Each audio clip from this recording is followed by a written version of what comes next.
Yeah, we're good. All right, here we go.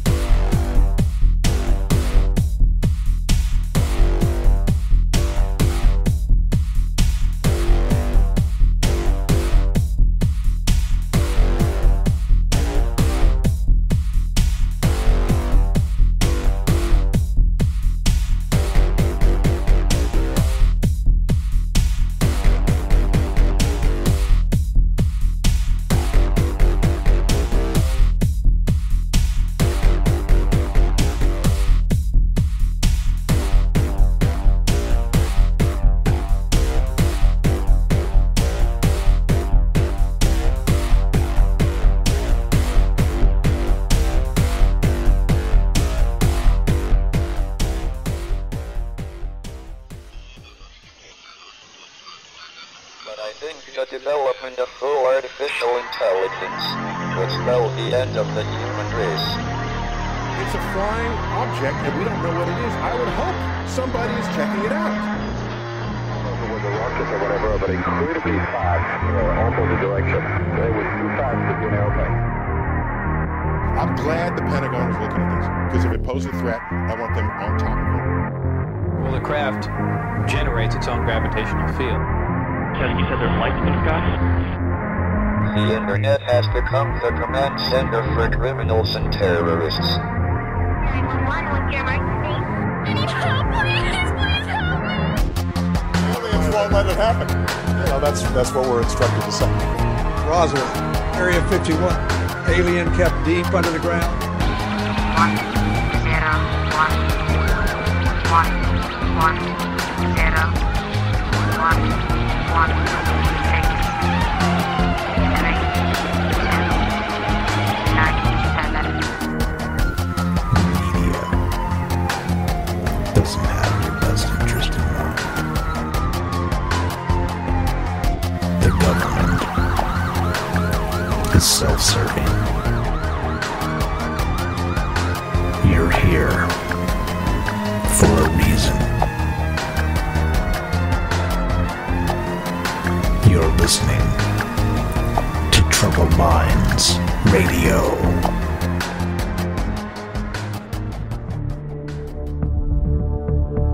Broadcasting live from a secret bunker just off the extraterrestrial highway. Somewhere in the desert sands outside of Las Vegas. From somewhere in space-time, loosely labeled Generation X on planet Earth.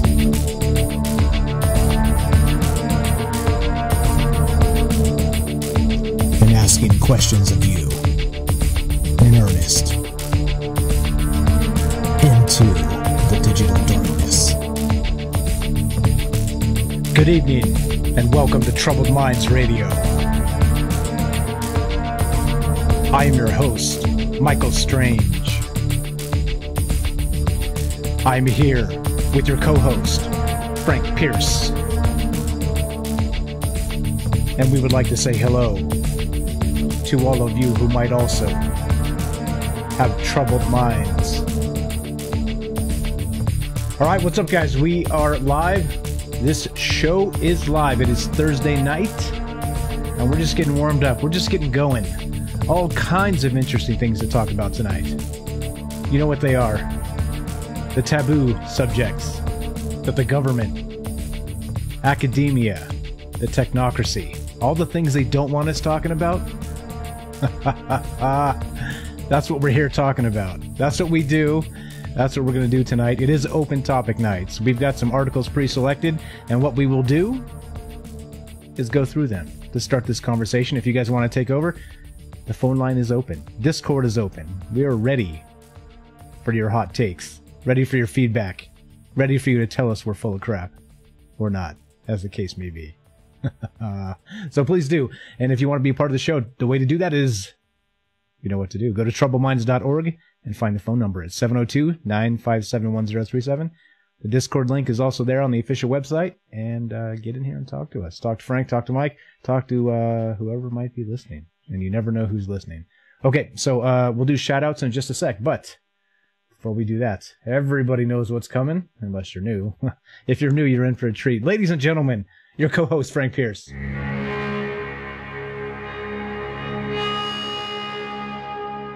Hello, my name is Frank Pierce, and we're back again for hopefully another entertaining show, but not as entertaining as a show I saw yesterday, which was Alex Jones on the Joe Rogan podcast. I don't know if you saw that.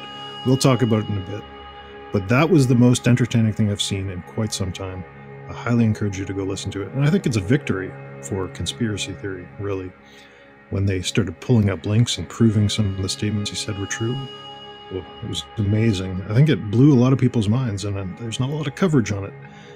Whereas last time he was on, they were going after him real hardcore. So I wonder if the proof now is being censored. That's why they're not talking about it. That's why they're not bringing it up. Certainly isn't on YouTube trending where it should be. 4 million views in a day. But that was a great show. And, if only we can be like that.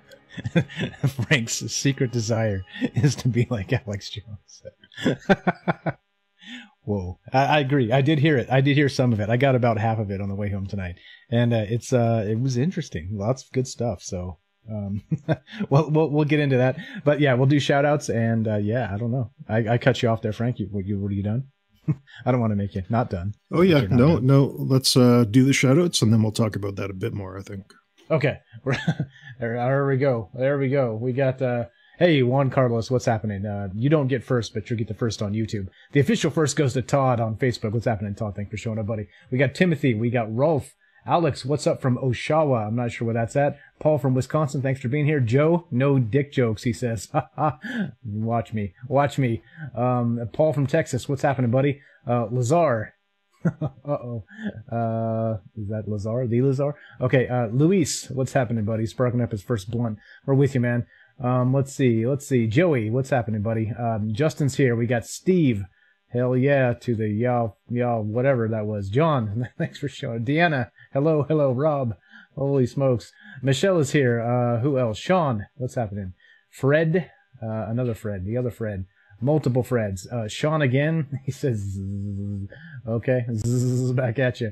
Patrick, Joshua, and Luke, and yeah, there we go. Okay, Joshua, much love from Auburn. What's up, man? Much love back from Vegas, and yeah, that's where we're streaming from. Okay, so shout outs are caught up. Again, Juan Carlos, what's up on YouTube? We see you there. We're reading chat on YouTube, so that is newerish. So if you guys are chatting on YouTube and whatnot, we will have that pulled up. You got that pulled up, Frank? Don't want to put you on the spot, but let's put you on the spot. I got that pulled up. It's always pulled up. All the information, it's flooding into us. We're taking control of the situation. Don't you worry. Okay. John from Cleveland, what's happening? And Samir, greetings from Canada. A few more trickling in. Edward from Camden, New Jersey, what's happening? Paul says AI robots will launch missiles and flowers. No. Joshua, what's happening? He loves Vegas. Michelle, hello again. And Timothy, calling out to Kimberly. Cinderly. Hey, okay. All right, we're going to do this. We're going to do this, Frank. We can just do this. We can talk about Alex Jones. Before we do any of that, hold on. Let me say this. I got to say, I want to talk about human pig chimeras is what I want to talk about. Okay, go ahead. If you guys, yeah, I mean, yeah, go ahead. It sounds funny. You're laughing, hee hee ha ha, but it's real. It's real. No, there's evidence for it. He's pulled it up. It's the way he said it. Okay, the new Joe Rogan is out. It just came out yesterday. Thank you, Ash, for posting that link in Discord. If you haven't joined the Discord, please join the Discord. A lot of the good conversation continues there after the show and on non-show days and at 3 a.m. when you least expect it, type of thing. So join the Discord. Go to troubleminds.org, the official website. Get on Discord. Pretty good stuff going on there. So the new Joe Rogan is out. He does tons of podcasts, but he had one with Alex Jones. And sorry, Frank, didn't mean to cut you off 10 times. Take it away, buddy. Yeah, it was a great episode. A couple of key points, like the human hybrid stuff in China with Google going there, all that. Pulling up the links on the show that I believe his name is Jamie, pulling up those links, proving it's true. I think that was a good victory. Also, as well, they post-birth abortions. They pulled that up. 4 million people saw that. We didn't really cover that here, but again, that was the blackface KKK governor, right? That was the guy in the news a while back. Same thing, advocating for post-birth abortion. And Alex Jones was suggesting They're harvesting organs from these post-birth abortions. And they pulled it up, and there was some proof for it. The guy said it himself. So interesting show, very interesting, fun show too to listen to. I thought it was a good energy, very exciting. Tons of information in there. You know, Alex Jones goes a little bit crazy. He takes facts and mundane things and he kind of extrapolates on them a little too far for my liking, but tons of good information. What did you see of it? Did you see the post-birth abortion segment? I thought that was pretty cool that they're actually talking about this in a mainstream way now. I did, actually. I listened to part of it. Like I said, I didn't get to finish, but they were talking about that. Man, I'll tell you what, Alex Jones is impossible to follow. Man, the dude just goes, and he'll jump from one topic to the next, and 5 minutes later, you went from, just like Frank said, post-birth abortions to alien human hybrids to interdimensional invasions to you name it. It's like snap, snap, snap, snap. This guy's just firing this stuff off, man. And I tell you what, like I said, I'm not really an Alex Jones fan. However, during this Joe Rogan bit, I'm an Alex Jones fan. This was so far so good. It was a lot of fun. If you guys haven't seen it, please check it out. John, what's up from Cleveland? If I missed you, okay, and yeah, okay, all right. It really surprised me. It very much surprised me. I was watching it in front of my computer here, and I would pause the video, Google some of the things he was saying, you know, to check it out to see if there's any facts to substantiate his arguments. And for most of the stuff there was. His interpretation may be a bit crazy, again, but all the stuff he was saying, it's based in reality. Like, that may be hard to believe, but it really is. If you go through that and you have some time, like, pause the video every once in a while, just type in what he says and see if it's there. And surprisingly, most of it is. Yeah, exactly. I was telling my wife real quick when I got home, I was like, hey, you got to listen to this Alex Jones thing. This is off the rails. And not only that, it's scary because a lot of the stuff he's talking about is true. I mean, his delivery is over the top. But yeah, okay, anyway, enough about gushing about Alex Jones. What's in there that we should talk about, Frank, specifically? Let's pull up this Forbes article here. Alex Jones and Joe Rogan made peace with a bizarre podcast. So first of all, you know something crazy is going on when Forbes, which is a business magazine and investing magazine, you know, industry, all that kind of stuff. Why the heck are they talking about Alex Jones? It doesn't make any sense. So this guy writes an article about Alex Jones, about the podcast, and there's a couple of things in here that are pretty interesting. The first is that he mentioned all the crazy stuff. He mentioned conspiracy theories, Sandy Hook, all this stuff, but he left out the details that were verified. He left out that governor post-birth abortion stuff. He left that information out of this article. So I think that's telling right off the bat that they're trying to get him on anything they can. They're trying to make him look silly, but all the true elements, all the stuff you can verify, they never mention it. These journalists out here, they only mention the crazy stuff. And finally, in this article here, we'll just summarize this real quick, is this guy, like, listen to the tone of what this guy's saying here. At the very end, he says, but his worldview, talking about Alex Jones, but his worldview is inherently hateful. That's what this guy's saying here in this article. And then you go through and you listen to some of the lines in this article, read them out. Listening to his word vomit, rambling speeches, mouth diarrhea, banned from Twitter, spluttering his way through misunderstanding of news. This guy is hateful. This guy right here wrote this article. It's just pure vitriolic hate. And so when he's talking about a media attack on him, this verifies it. This verifies it for me. If you read through this article here, it's crazy how much this guy hates Alex Jones. Yeah, and you know what? And part of it, as you can imagine, he's had some struggles, right, with the Sandy Hook thing and the media going after him and being deplatformed on pretty much everything, right? YouTube took him down, iTunes took him down. Which if in the podcast world, if iTunes takes you down, that's a wrap. They pretty much distribute everything. Everything goes through iTunes and then filters out to everywhere else. So he was stripped of his entire platform. He's got his own website left. But he had millions of views. Spotify, I think, took him down. They were the first ones. They were the ones to start. So we talked about that when it was first started happening with Spotify. Remember, it was like a petition of 300 people or something, and it just snowballed. Like Twitter's taking him down. It's full on assault on Alex Jones here. And he had some fantastic points in this thing, right? He's talking about how, murderers get platforms. He was saying Charlie Manson gets like his own, NBC specials and shit, like 60-minute interviews and whatnot. And that's fine, right? He's a murderer. But then Alex Jones, boy, I tell you what, they don't want you hearing anything this guy says. And I think one of the best points he made about this and the media and how they portray him is he said specifically that the reason people get agitated with him, the media in general, is because he makes people think. Because he turns people on to some of these things that are kind of the undercurrent of what's actually happening. And whether he's on the money or not, if he's close enough, people start sniffing it out, right? They're with him. They understand the language and they follow it. And so he's right. He's completely right. Like you said, like some of his more bizarre rants, he was spot on with a lot of the information. So pretty crazy stuff. But they're after him. And just like you said, Frank, Forbes.com. I wonder when the last time they talked about Alex Jones was. If ever. Never. Yeah. It's interesting. If you click on the homepage of Forbes, they brag about their subscribers, their readership. 40,000 people. That's the number if you click on the homepage. Yet this podcast got 4 million views in 24 hours. So think about that. That's what, 100 times more? Yeah, 100 times more viewership than Forbes. So that's why they're pissed off. It's not that, he's crazy. It's not that he's promoting false stuff. It's that he's getting attention and they're not. And I think they're jealous, quite frankly, of the attention he's getting. Right, exactly. Hold on, let's see. We got some... Timothy says, hey, Frank and Mike, Alex Jones is still on YouTube every day and Facebook. So I did not know that. So maybe he's back. I'm sure he's got dozens of channels, but I guess we'll look into that. People are restreaming his content. So they're, ripping his stream and just putting it back on YouTube. But he's not being monetized for it. You can't really search for it. Maybe it'll pop up now and again, but it's not him doing it. It's someone else restreaming that content there. Right, exactly. Hold on. We got a critical comment here, too, about Alex Jones. I want to read this. Let's turn this around. Okay, so this is important, right? Because we're not talking about Sandy Hook here, right? That's he talked about that quite a bit. But where somebody says Alex Jones is a fraud. Okay.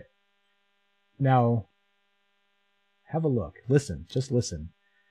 Even if you don't like the man, check out the Joe Rogan podcast. Shout out to Ash, just showed up. Thanks for pointing this out to the Joe Rogan thing. We're talking about it right now. But go listen to it. Give it a chance, and you'll see. A lot of the stuff he's talking about is based in reality, right? They will tell you that the things he's saying are not based in reality whatsoever. But again, just like Frank said, that Jamie, the producer there of the Joe Rogan show, keeps pulling up link after link of things verifying what he's talking about. Oh, unbelievable. So yeah, anyway, I think it's important to realize that just because he's he is who he is, and everything that comes out of his mouth is not 100% true. That's goes for everybody in the whole world. So, give it a listen. You'll enjoy it. You'll enjoy it. Anyway, sorry, Frank. I think a good litmus test nowadays to pay attention, like what should you pay attention to, what should you not, is if the mainstream media, if these places like Forbes and Huffington Post and all these places, if they are liking something, you should be suspicious. But if they're hating on someone, well, you should just go give that person all your money, quite frankly. Like, do the opposite of what they tell you.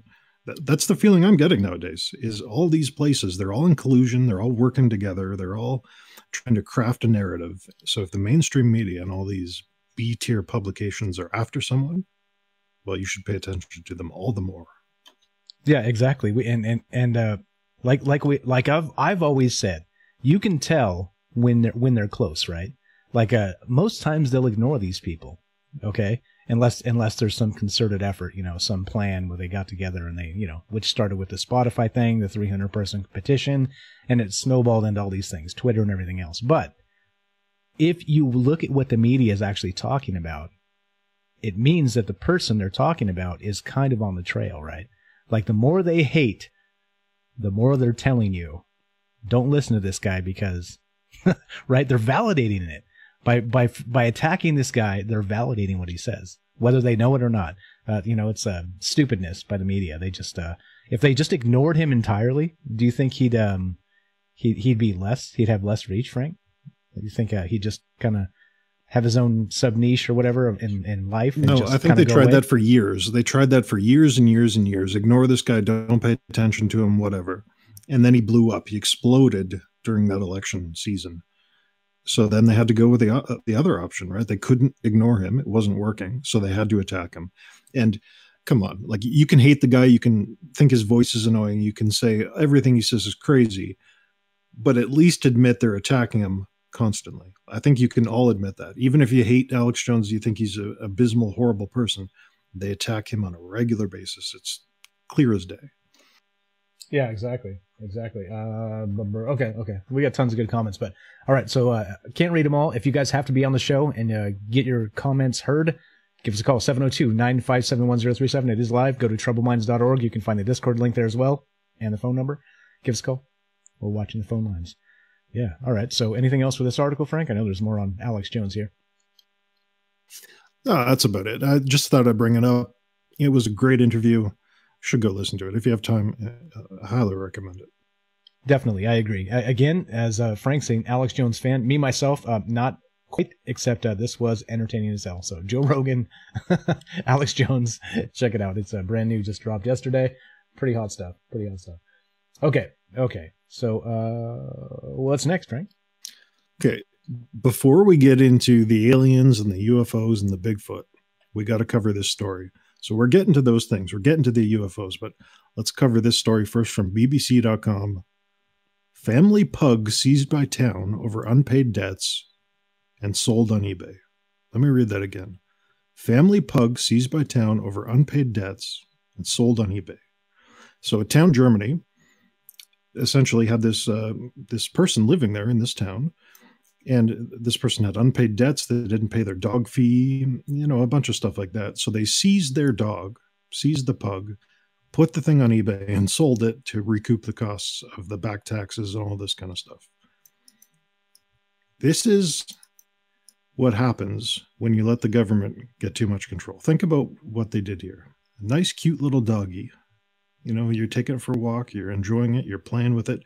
And this was an old lady, too. This wasn't like a young guy who had 20 animals or something like that, trying to breed them for profit. This was a lady who couldn't afford to pay her taxes. This town in Germany took her dog and put it on eBay to recoup tax costs. What do you think about this? I think I want to know how much they paid for the dog, because I might bid on this dog. That dog is cute as hell, right? It's got the black pug, the wrinkles, the floppy tongue, adorable. Yeah, I don't know, man. Did they say how much they got for the dog? 750 euros, I believe, was the list price on eBay for the sweet little old lady's dog. Okay, 750 euros. So is that worth ruining somebody's life for 750 euros of tax money? I mean, not just her life. Let's extrapolate and say that, well, maybe dogs are sentient beings too. Maybe you're ruining the dog's life, as well as the old lady that took the dog from. That's unbelievable. This is again, you know me, especially with taxes. Don't get me started, Frank. You want me to rage? Or I'm trying to be calm here. I kind of do, because I'll rage for you. How far away is this from debt slavery? Back in the day, you were in debt, so they locked you up and they sold you off as a slave to pay your own debt. Or they'd lock you in prison and you had to pay to be in the prison, oftentimes in the Middle Ages. And when you came out, you were in debt, so they'd track you down and make you a slave. How far away is this from taking your children away from you and putting them to work in factories because you can't afford to pay, their schooling or whatnot? This is ridiculous. This is a dog. It's part of the family. A lot of people would consider it part of their family. And they just took it. And even worse is they put it on eBay. So this is horrible. This is where things are going, right? This is maybe not one step, but this is like 3 or 4 steps away from taking your kids away from you or selling you into slavery. This is disgusting. This is the kind of stuff we have to remain vigilant against. This is why we need the Second Amendment, to stop this kind of stuff from happening. Hashtag 2A. Yeah. I love dogs and I hate taxes, so I think you know where I stand on this. This is grotesque. This is somebody in chat said this is petty, and I think that is a colossal understatement at this point. And really, people, really, like this is where we've gone with government overreach. And again, the yellow vest protests are still going on and not getting covered, right? People are sick of this crap. And rightly so, because this is where it leads. Like Frank said, the next step is, okay, he said a step or two, few steps, is taking your children. Okay? And it seems ridiculous to say dog children, but hold on. Where's that line? Like, they're going to fight a little harder when you cross the line of your children? Or your cousin who's staying in your basement, or you know what I mean? Whatever. Like, well, okay, well, you can take Jimmy. I mean, he works hard. Oh, geez. I'm trying to be in a good mood tonight, but this one's not making me in a good mood at all. I forgot to read the most important part. The officials of this town initially wanted to seize the wheelchair of this old lady who was disabled as the most valuable item to get these taxes back. They wanted to take her wheelchair, but instead they settled on the dog. Are you kidding me? Why not the drapes, or maybe half the pots and pans in the kitchen? Or really? Are you serious? Okay, I'm going to look into this. There. Very first line, you can read it. You know, so this is 3 or 4 steps away from your children, but it's only 2 or 3 steps away from cutting out one of your kidneys and putting that on the market to pay your taxes. It really is. So this is a precedent. We got to remain vigilant against this kind of stuff. This is government overreach in its extreme. And thankfully, this is in Germany, not here. But watch out for this kind of stuff. That's why I had to bring this up. This is the news story of the month in my mind. Look at this stuff. This is horrible. Yeah, and then Edward says, what I find disgusting is that they almost took her wheelchair. Are you serious? Exactly, right? It comes down to her wheelchair or her dog. And it's also of note that the dog is a pedigree pug, and the dog's name is Etta. So there we go. 750 euros. Does it say how much it actually sold for? That was the initial listing. Oh, there we go. So they want 1,800 euros back. So they're seizing her assets, and the dog is My God. I'm laughing in a morbid way, guys. Holy shit, are you kidding me? This is where we're at. This is where we're at. The government can do whatever the hell they want until we tell them they cannot. This is unbelievable, man. My heart breaks for the dog. My heart breaks for the lady. What's going on with this? This is terrible.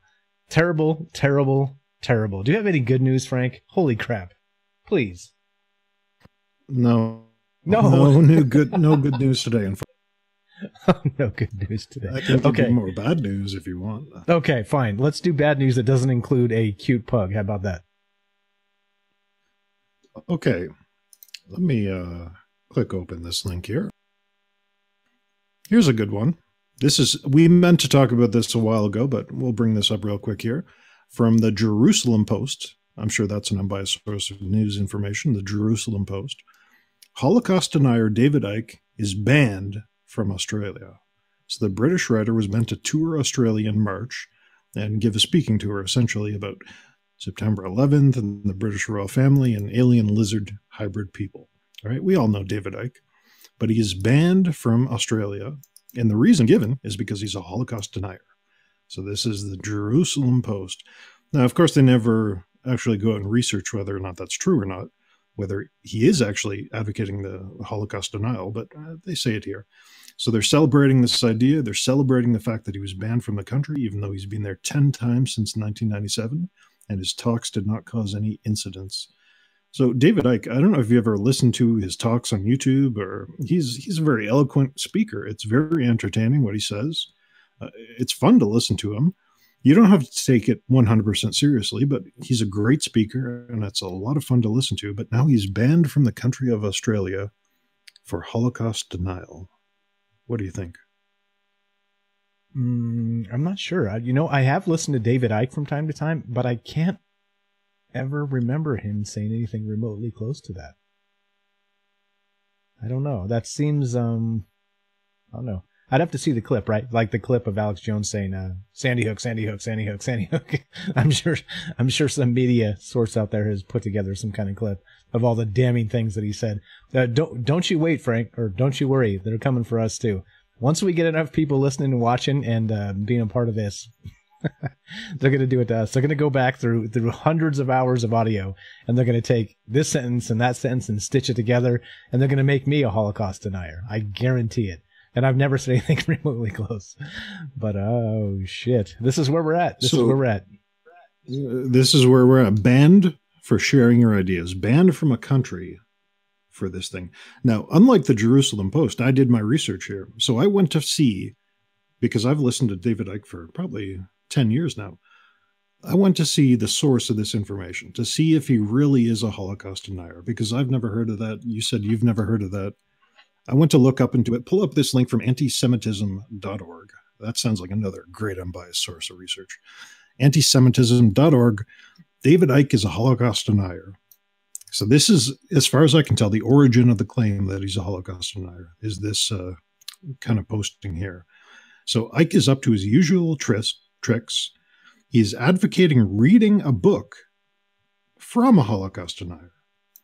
So here's why he's a Holocaust denier, because he advocated reading a book from an author who's a Holocaust denier. So he's tangentially associated with Holocaust denial.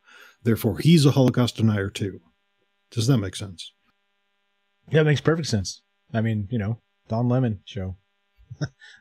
Hannity, it's the same thing. It's the same thing. Yeah, no, it's just terrible. This is terrible. I mean,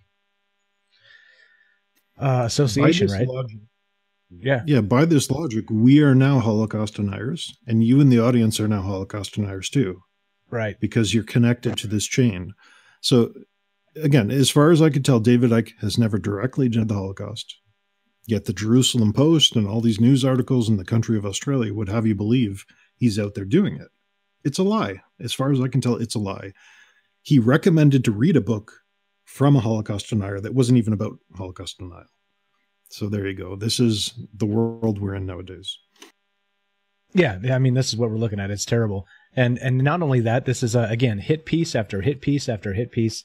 You know, Alex Jones. So, okay, right, back to Alex Jones. Just real quick, all the Sandy Hook stuff. Listen to Joe Rogan. This latest one, he said, no, I believe Sandy Hook happened, and there was a time in my life where I kind of got a little carried away and said some things, and those aren't the things, right? Like, I've backtracked from that years ago at this point, but it doesn't matter. They use it against you forever. And so apparently you don't even have to say it. You just have to talk to somebody who wrote a book, and it's not even this book, is it? I can't imagine him saying, go read this book where he's talking about Holocaust denial, right? It's probably about something else, I would think. No, so he recommended this book, Other Losses, which is a book by James Back, in which he alleges something about Dwight Eisenhower intentionally causing the deaths of some prisoners of war. So it wasn't about Holocaust denial, but he was saying that, you know, they contributed to some of those losses. So you can roughly interpret it in that way, but still, it wasn't his thesis. It was someone else's, and he just recommended reading it. Maybe he wanted to recommend reading it to debunk it. You don't know these things. In fact, if you go to the antisemitism.org and you click on the proof link or the link here, maybe you can do that live on air and show you where it goes. But, you know, he could be debunking it. Like, this whole thing's ridiculous. Yeah, the source is down. I click the source, and it comes up as one of those dead links. Yeah, so the source isn't even there. So think about that. An imaginary source that you can't verify is being used to call you a Holocaust denier. The entire media picks up on calling you a Holocaust denier, and now you are a Holocaust denier, despite there being no source for the information in the first place. Right. This book has been reviewed by many internationally respected professional historians and is universally regarded as a work of fiction. Oh, how surprising. Icke's quoting fictional books as being factual again. Isn't that ironic? when they don't even have a source link. You click it and it's a dead link. Oh, so, shit. Also, everyone who's ever read that book is now a Holocaust denier too. Just keep that in mind. Yeah, exactly. You don't want to end up on one of these lists, guys. This is a terrorism list Now David Icke is a Holocaust denier and probably a terrorist. Look for him to show up on the Southern Poverty Law Center list of terrorists coming soon to a news cycle near you. It's fun. I'm laughing, but it's not funny. This is not funny. Not funny. Okay. Yeah. We're gonna get to Bigfoot. We're gonna get to aliens. We got all that stuff, guys. Thank you, Frank, for lining us up with some really good shit. So we're just warming up. Again, if you don't like the topic, guess what? There's a phone line. Just call in and tell us what's on your mind. 702-957-1037. Go to troubleminds.org. You can find the official, that's the official website. You can find the phone number and the Discord link. Get in here. Tell us what's on your mind. So, you get the point, right? You get the gist. We're talking about propaganda. We're talking about media. We're talking about hit pieces. This could be you, right? Via proxy, through us to you. One way or the other.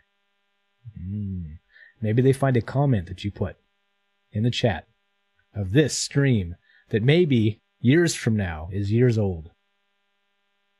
And now you, by proxy, are the anti-Semite. The Holocaust.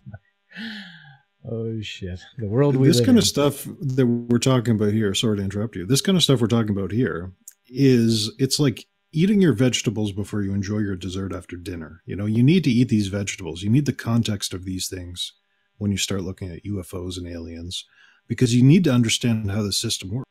You need to understand what these people do behind the scenes to control opinion and control thought. And then when you look at the UFO video and you're like, what the heck's going on here? You can put it in context of all these other things, these mainstream ideals and the way the system works. You have context to understand these things. So just looking at UFO videos by itself, if you really want to understand what it is, you got to do other research. You can't just watch UFO videos all day, or you're just entertaining yourself. Yeah, exactly. It becomes like, I guess that's part of the point here is, why are you doing it? You know, do you want the truth or do you want to be entertained? Because if you just want to be entertained, you can turn on any Hollywood movie about aliens and there you go. You got, quasi-real aliens because they made them real in the movie and bam. Are you not entertained? Yeah, you totally are. So, whatever. I mean, yeah. So it is open topic night. So if you guys want to change the subject, no problem. We're rolling through some stuff here. Got tons of links, tons of good stuff. We have UFOs and Bigfoot on the way. So if you're kind of just snoozing now, twiddling your thumbs, wondering what's happening, call us or hang tight. We'll get to it. We're definitely headed there. So okay. The good news is I'm not going to call Frank a Holocaust denier tonight. So you're okay, Frank. You're safe. You're safe for the time being. How about that? Well, too late. I think I already sarcastically made fun of the Jerusalem Post. I'm on the list already. So on the list. Added to another list. Good job, Frank. You were the list master. Oh, geez. All right. Okay. What but think about this stuff. Like, a journalist can say a hateful comment. David Icke is a Holocaust denier. Someone else picks it up and says he's a real Holocaust denier. And it just goes on and on and on. And this applies to UFOs too. UFOs are fake. UFOs aren't real. UFOs are a government conspiracy.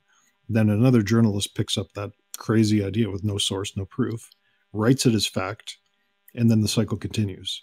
Same thing with Bigfoot, same thing with Chupacabra. We got some of that today later on. All this kind of stuff is that you'll get a source that's barely credible or not even credible at all. A journalist, a lazy journalist, which is the real problem in today's society, is these journalists. They'll pick up that idea and they'll just spread this disinformation over and over and over again in a game of telephone. And eventually those things become fact. They become the real fact, even though they're not based in reality whatsoever. Right. I linked this if you want to check it out. The URL is a dead link. So if they can do it to him, they can do it to you. So actually, anyway, we know that you guys are kind of on the tip of David Icke and Corey Good and guys like this. So give us a call. Let us know in the chat if you've actually ever heard David Icke say anything about being a Holocaust denier. Anything that could even be remotely construed as that. We want to know. I haven't seen it personally. Frank hasn't seen it personally. So maybe we're missing something. Perfect. That's why we're here talking about it. So if you guys have seen him talk about this and maybe it's a thing, let us know. Maybe we're wrong here. Maybe somebody is onto him and, there's some nefarious stuff going on here. But I think right now, with a dead link as your source and not really much information, you'd think, right, okay, here's the thing. if you wanted to call us, Frank and Mike, Holocaust deniers, you'd think it'd be easy, right? You just go to the to one of these podcasts, one of these live streams. You just cite the source. You'd go to the exact minute and put up the link. You could embed it on the damn website, and you could hear us saying it if we were. Well, I mean, David Icke has tons of talks on YouTube. Don't you think they just pull out one of those links and, you know, put it on the website? Anyway, okay, you get the point. Beating a dead horse here, but holy smokes. Yeah. What do you guys think? Does this scare you? Does this make you worried for the future? Oh, geez. I tell you what. I don't even know what to say anymore. I run out of words. Can you believe that, Frank? I can't believe that. Okay, do you want Chupacabra, Bigfoot, aliens, or UFOs? You pick one. We'll go to it. I'm going to talk for a minute. We're going to ask the chat. What do you want? Do you want Chupacabra? Do you want aliens? Do you want Bigfoot? Or do you want UFOs? Just spam the chat with some of that stuff, and we'll do a impromptu eyeball poll, and we'll go with what you want. So otherwise, if you're, again, sick of the topics or want to talk about some crazy stuff, interdimensional aliens invading like Alex Jones was talking about, just give us a call. 702-957-1037. Go to troubleminds.org, click the Discord link. Get in here. Join the conversation, and we'll put you on the show. So just waiting for you guys. Put in the chat, what were the choices? Chupacabra, Bigfoot, aliens, or UFOs? Those are the choices. Type it in the chat. All right, here we go. Impromptu poll. Whoa, you got a prediction, Frank? Give me a prediction before I get a... It's going to be UFOs for sure. UFOs for sure? All right, let's see. All right, scroll down. Hold on. Sherry says, what's up, Sherry? Sherry says UFO. We got a Bigfoot from Joey. We got aliens from Timothy. What's up, Michael? Thanks for being here. Deanna, hello. Raymond says UFO. That's 2 UFOs. All right. Oh, we got 2 UFOs. They win. You guys weren't fast enough. All right, let's do UFOs, Frank. Okay, pull up this again. This is a theme of the show. Something I like to do, something we like to do, is go on YouTube and look for recent videos with very little views, very few views. Not the big stuff that, you know, Secure Team covers, but find the stuff that's out there. Find what the small people are saying, you know, because that's how you get the real truth. You look for the small videos, the stuff maybe people didn't notice, doing some detective work. So let's open up this Alien Planet YouTube channel, Mysterious UFO Caught on Camera. And let's see what you think about this one. This is a bit weird. All right, here we go. This sounds too good to be true. All right. I'm going to put this on the screen. I'm sorry, I'm in a weird mood, guys. Okay, here we go. So this is YouTube channel, Mysterious UFO Video Caught on Camera, Alien Abduction. This channel and the video's information contained herein is the sole and exclusive property of Alien Planet. Any unauthorized publishing, sharing... Oops, let's just skip that. Skip it. All right. You got like a thing going on back there. Looks like a it looks like a flying saucer floating behind a house in a foggy something or other going on. Definitely fog. Definitely a shaky camera. Oh, we got sound too? Oh. Uh-oh. What is this? Okay, we got a slow motion. Reduplicate copy.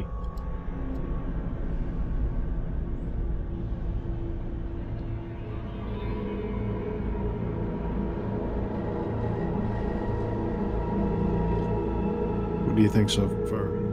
It looks fake as hell to me. It looks fake as hell. Yeah, I'll tell you why this is fake.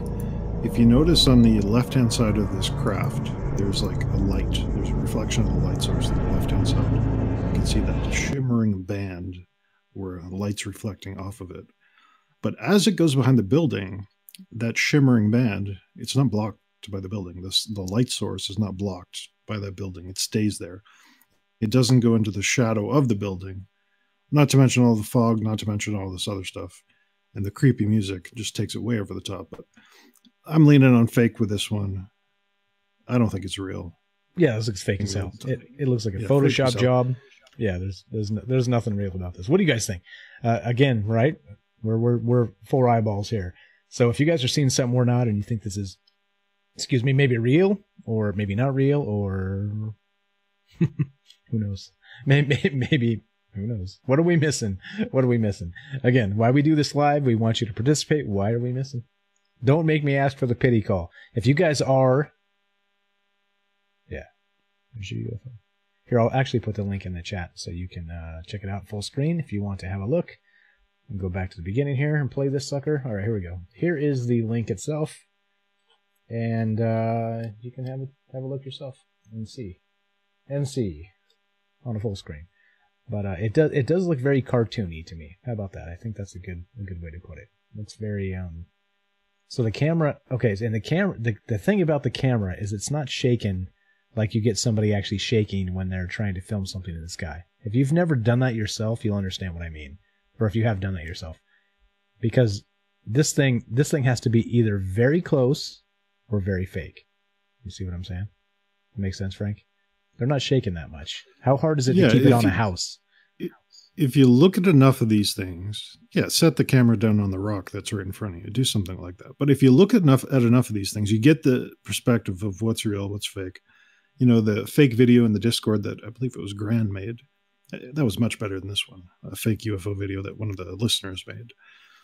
This thing is absolutely ridiculous. Interesting to bring up because you can spot the fakery, I think anyway. It could be real, 1% chance, I'll give it that. But probably not. Again, this is why I would love a show on the History Channel or something like that, where they just take these UFO videos. This is the show, this is the channel, the UFO channel.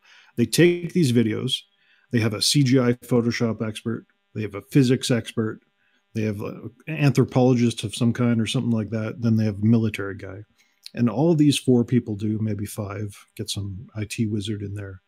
All they do is comment on what they think about the video. Play the video, listen to the commentary. Play the next video, listen to the commentary.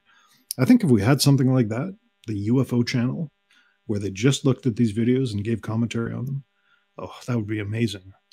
Yeah, okay, so how cool would that be? I'm sure we're all familiar with Rotten Tomatoes, right? Where they put all the movies up and everybody, it's like the real poll. It's not the one that Warner Brothers puts out or Lucasfilm or whatever, where they say, oh, the best Star Wars film yet. And then you go see it and you're like, what the hell did I just watch? Not like that. Like it's an actual crowdsourced thing. Imagine how amazing that would be if they cataloged these videos and there were like a thumbs up, thumbs down deal that wasn't just strictly YouTube. It was actually like its own self-contained thing, just talking about UFOs.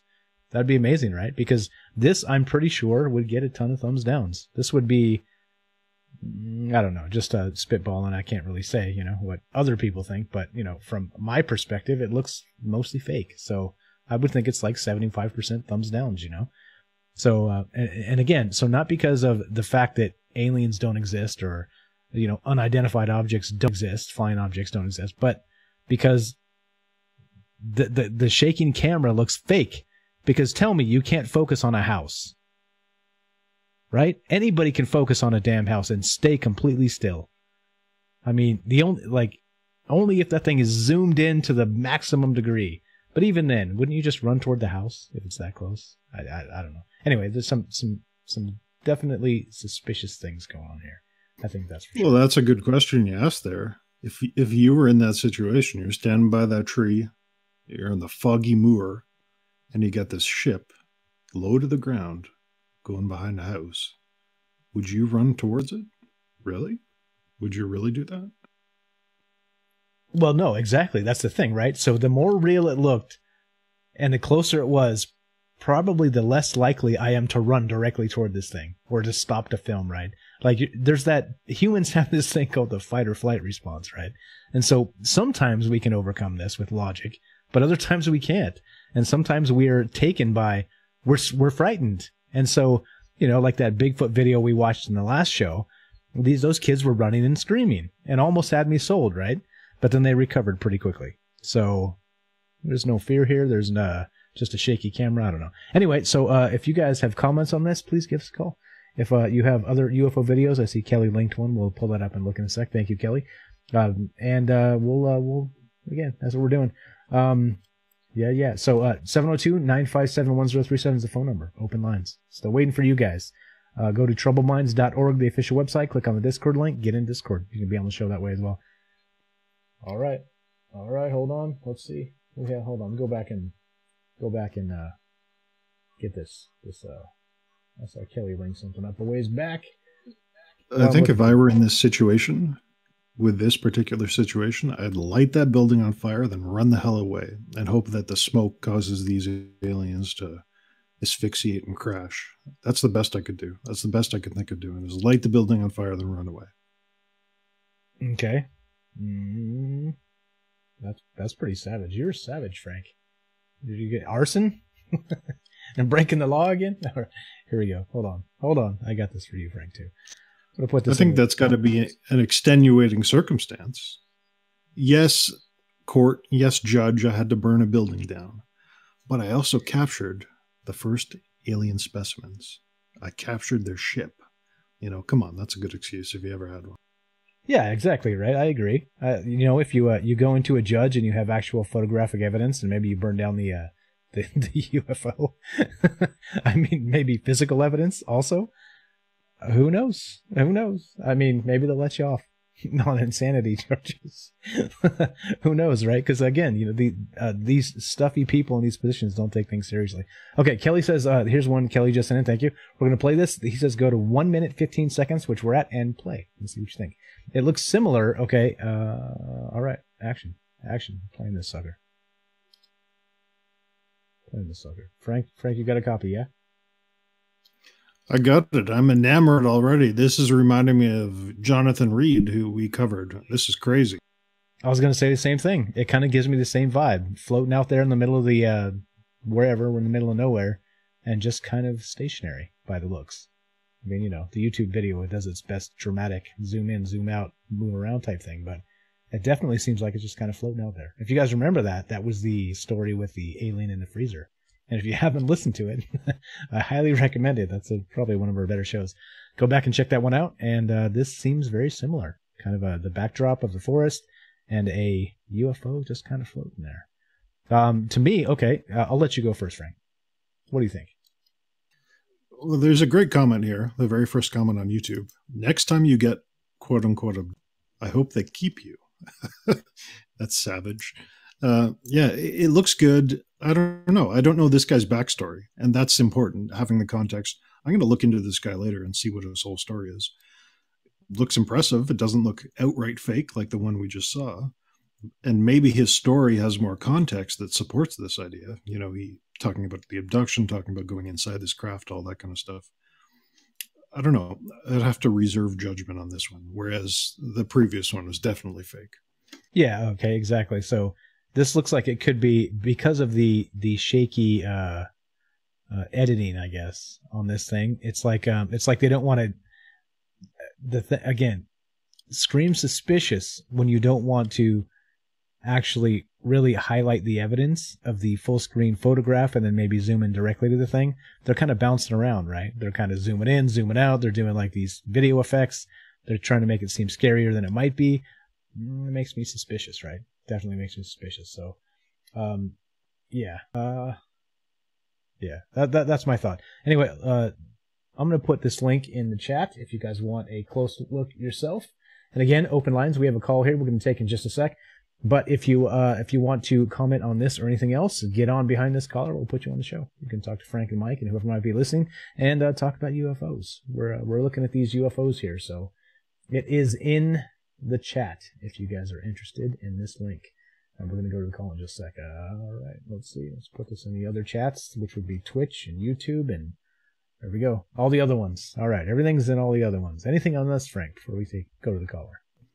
I think this is another good example of a fire. If you start a forest fire around this alien craft, I'm sure you'd knock it out of the sky or you'd disable it somehow. Look at all those trees, all that foliage around.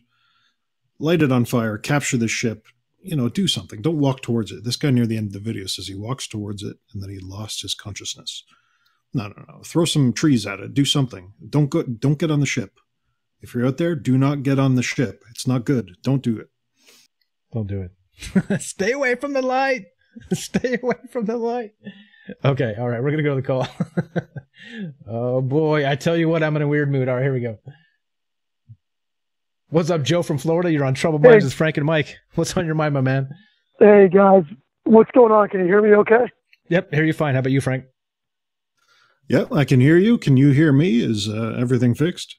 Yeah, I can hear you. Yeah, I'm outside on my phone. I'll give you 2 quick sightings. I should really write this stuff down, but I don't. So a couple of years ago, we were in Mayaca City, which is like South Florida, at a KOA campground. It was a week before Thanksgiving. It's me, the wife, her friends. They like to go out drinking, do this stuff before Thanksgiving. And I was, there with the group, and we had a campfire going. And everybody's in circle around the campfire, and I'm in the circle, but I'm looking out because there was a Leonoid. It was one of the meteor showers that was going on. And we're right there on the river at this, KOA campground. So I'm just sitting there, and I got a pair of binoculars with me, a pair of Canon steady zoom binoculars, but not really good if you're just kind of looking up in the sky to see whatever shooting stars or meteors you could catch. So, literally, it seemed like a second. I'm sitting there, I'm in the circle around the campfire, but I'm facing out. Everybody's looking into the fire, talking and drinking, and I see this black. It was there, but it wasn't there. Just come hauling ass down the river. It had the 4 dimly lit lights, and I about fall back out of my chair, and the only words I could get out were UFO. Now, I'd seen stuff before that I'll probably call in later shows, because I got to get up early for work tomorrow. But these are the most recent ones. So, I say UFO, and everybody's kind of laughing at me. Damn thing was silent. It was like right overhead. I would say maybe 500 or 600 feet. And it was, again, like it was there, and it wasn't. So, I've always been, you always look up the classic saucer, the classic disc.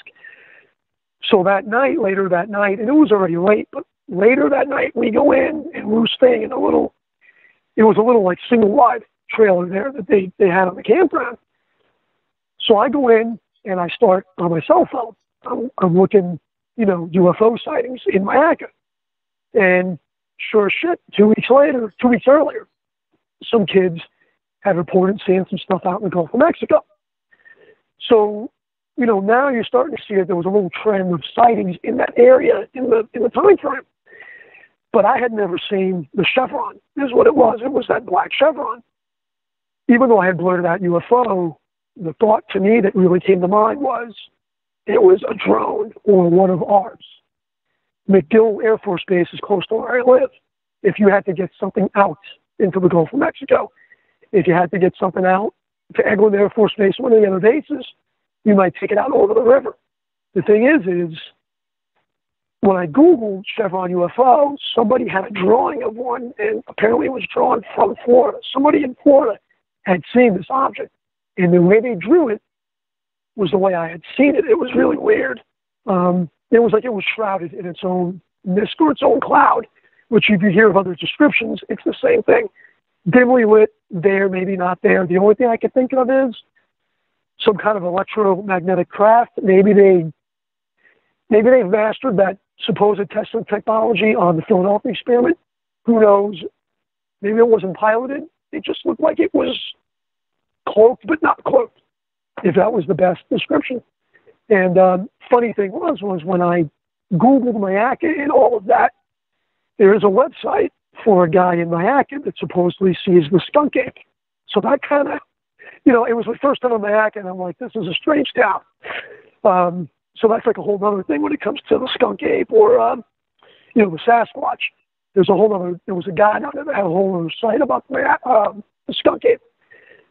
Second sighting that was recent, and I'll leave you with that one, and I'll hang up and go, it was around Christmas time. It was a couple of years later. My son and I, we stopped to get some gift cards for some people for Christmas gifts, and I was heading north to my mom's house. And, I live in Clearwater, and it is by the Clearwater Airport, so I'm kind of close, and it's not like it's a back road town or anything. There was traffic. It was 8 o'clock at night, and I'm heading north on this one road, and my kid's got his head inside like his DS, his game system, and his Game Boy. He's got his head down because that's what kids do nowadays. So I'm driving, and I'm on my cell phone, but I got my earpiece on, and I'm looking, and I see something, and I'm like, that's a plane. I'm saying to myself, that's a plane. It's going into the airport. Clearwater Airport's right there. It's a plane. I'm getting closer. The freaking thing's not moving, right? So I hang up the phone, and I'm hitting my kid. I'm like, hey, look, and he picks his head up, and he goes, it's a plane. I'm like, that's not a plane. So we start to slow down, and it was by, if there's anybody from Florida, they're familiar with it, but it was near what's called Ruth Eckerd Hall, which is like a stadium, not a stadium, but it's like a playhouse that, they have concerts and stuff, and it was closed that night. So I slow down, and I pull into the parking lot. And what was weird was that you could see the outline of a wing once again, but it was like hovering, and it almost seemed that when it was noticed, it just kind of sped away. And we rolled the windows down. We couldn't hear jet engine noises or nothing, and that was so low. It was like hovering over a 5-story building that was there, which is generally pretty low. And we were like right underneath it. I could make out a vague shape. It was lit up, but it wasn't illuminated, if that makes any sense. And it took off. My kid kept saying, it's a plane. I'm like, did you see any detail? He's like, no. And then he's like, but it was hovering. And he was like 11 years old at the time, so it was really just a strange thing. And then, the next day I come to work, and I'm talking about it at work, and, it's the funeral home, so whatever, all weird stuff. But a woman that works for me, she come in, and she heard me talking about it, and she goes, you know what? She goes, I was staying at my mom's house on her, she has like a condo on the golf course. And she goes, it was like 4 a.m. She goes, and the room lit up. And I got up. She goes, I ran to the front room, and I saw this ball, and it just floated away. And she goes, I couldn't get a camera or nothing. So here I am talking about a sighting that I had the night before, and she hears me, and she tells me, she's like, oh, I saw something. And then later that day, I had a picture of the chevron up on, on my computer monitor. And one of the other funeral directors comes walking by, and he looks at me, and he goes, I've seen that before. I'm like, you're full of crap. He goes, no, I've seen that. He goes, it goes over Lake Tarpon sometimes late at night. He goes, you could see it, and then it just goes. So I don't know. I don't have a clue. I know McDill is McDill's like 30 miles across the bay. So I have no clue. I know that there are some legitimate like UFOs that probably aren't from here. But I also think secret space program stuff, whatever it is, drones, I have no clue. I always tell myself, though, if you got rid of the SR-71, you would be foolish to do that if you did not have something else lined up. It was leap years ahead of that, and the Blackbird was made in the 60s. So that's the thing I think about all the time. On that note, I will let you guys go. I'll try to call you next week. Thank you for being up late and having a show. I wish more people would call in. I appreciate it. Thanks, says Joe from Florida. We'll talk about this stuff. All right, so he's talking about what sounds like a TR-3B, right? Something similar to that. It's that chevron shape. It's got the lights. It's doesn't have lights. They can turn them off, of course, but it's hovering. The thing hovers. What the heck? What is this? Have you guys seen anything like this? Anything catch your interest there, Frank? Yeah, in his first story there, I was thinking about that. He said he was facing away from the fire. And think about that. How often are we out late at night in the dark, just sitting there in the dark? Most of the time we got our lights on in our house. We got the car lights on, headlights on in front of us. We have a fire in front of us if we're camping. You're never out in the dark, just kind of in the dark, staring at the sky, unless you're, super, you're not just huddled in the dark staring. And so those rare occasions where you're not affected by that night blindness, you're not staring into the light, you see things. And so I think do that. If you're ever out camping, I think that's a great little detail to the story. If you're ever out camping, you should do that. Like turn away from the fireplace and look around and, see stuff in the dark, because we never get the chance to do that. And you may see something you regret or are happy about. Who knows? Maybe it's something you regret just before it comes to get you. Yeah, because again, we light a fire, right, to keep the dark away. But what's in the dark past the fire? Watching us. Oh yeah, no thanks. I'm not into that. But at least go armed. #2A. All right. So, yeah, thanks, Joe. Great call there, and interesting stuff. It's and again, remember, in the very beginning of this show, we said history happens to everybody. I think that's Frank's line. Am I stealing that from you, Frank? I think I'm stealing that from you. I don't know. I probably stole it from someone else. Yeah, it happens to everyone. That was another detail about the call, is the mass sightings. You know, you see this thing. Well, that's great.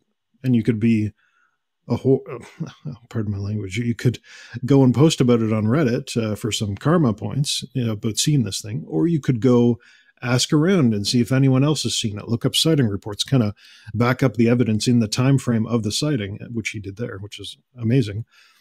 And you'd see that more people saw it. And then you could write up a better sighting report for MUFON, those scammers, or Reddit, or wherever you want to post this. So do your research, look and see if anyone else has seen this thing in the time frame you saw it. I think that was another great detail to the story. Yeah, exactly. Yeah, multiple witnesses. Because remember, if it's floating in the air, right, there's tons of people around. Somebody else has got to have seen it and maybe put it on YouTube or who knows, other things. So definitely good stuff. And yeah, makes you think, right? What's up there? Is it military? Is it actual from another star system, or is this some kind of interdimensional? This is the crux of the show. This is the entire reason we do this. What is this stuff? What is going on out there? What's happening in the sky? And if you're not looking, you're missing it, because there's some things happening in the sky. So yeah. Thanks again, Joe. Great call from Florida. And that means we have an open line. So if you guys want to jump on, 702-957-1037, open topics. So we're waiting on you. If you want to tell us whatever's on your mind, or talk about anything we've covered to this point, or something we haven't covered yet, or just want to say hello, show feedback, whatever, we're here for you. If you want to tell Frank he's full of crap, hey, no problem. I'd love to hear that. Frank, you're full of crap. See, I just did it. See how easy it is? Look how mad he got. How mad is Frank? Uh-oh. Not too mad. That was something on your side, freaking out. Yeah, that's my okay. So I opened up my Facebook profile. This is if you guys want to add me on Facebook, and I started getting all these hundreds of people now are friends of mine, and they're from all over the world. And I'm getting hey, you look pretty good, sexy man. Come on. Oh, dear Lord. And I didn't know this because, I'm kind of a Facebook introvert. But here's the thing. Apparently there's porn all over Facebook. What is going on with this? Frank didn't know this. But come on. What is going on with Facebook? Actually, that's a good segue, isn't it, Frank? We got an article about that. There's porn all over Facebook. I wanted to mention one more thing about that story before we move on, is this invisibility cloaking. Now, I don't know too much about this, but do they have or the chat does, do they have a replacement for the stealth bomber? Do they have something new? Because we've seen that invisibility kind of thing. Even in, I think a couple of shows ago, we saw lightning strike and then a craft appear in a police video in Australia, I believe. And the Bob Lazar stuff, he's talking about gravity bending light, making invisibility, invisible craft. Tom DeLonge to the Stars Academy. They couldn't see those things in the visible spectrum. They could only see them in the infrared spectrum. So that seems to be a theme. Something to pay attention to is look for not only silver disc-shaped objects, but distortions in the air, like a heat haze. Look for that kind of stuff too, because that could be a sign of invisibility, a cloaked craft up there. I think that's something to pay attention to. Yeah, so just because you can't see it clearly doesn't mean it's not a thing. I got some actual more good pictures of those UFO-shaped clouds, which, again, you shrug your shoulders and go, oh, pareidolia, but what if it's not? So I haven't moved them over yet, so I'll show them at a later date, but I did get some new ones.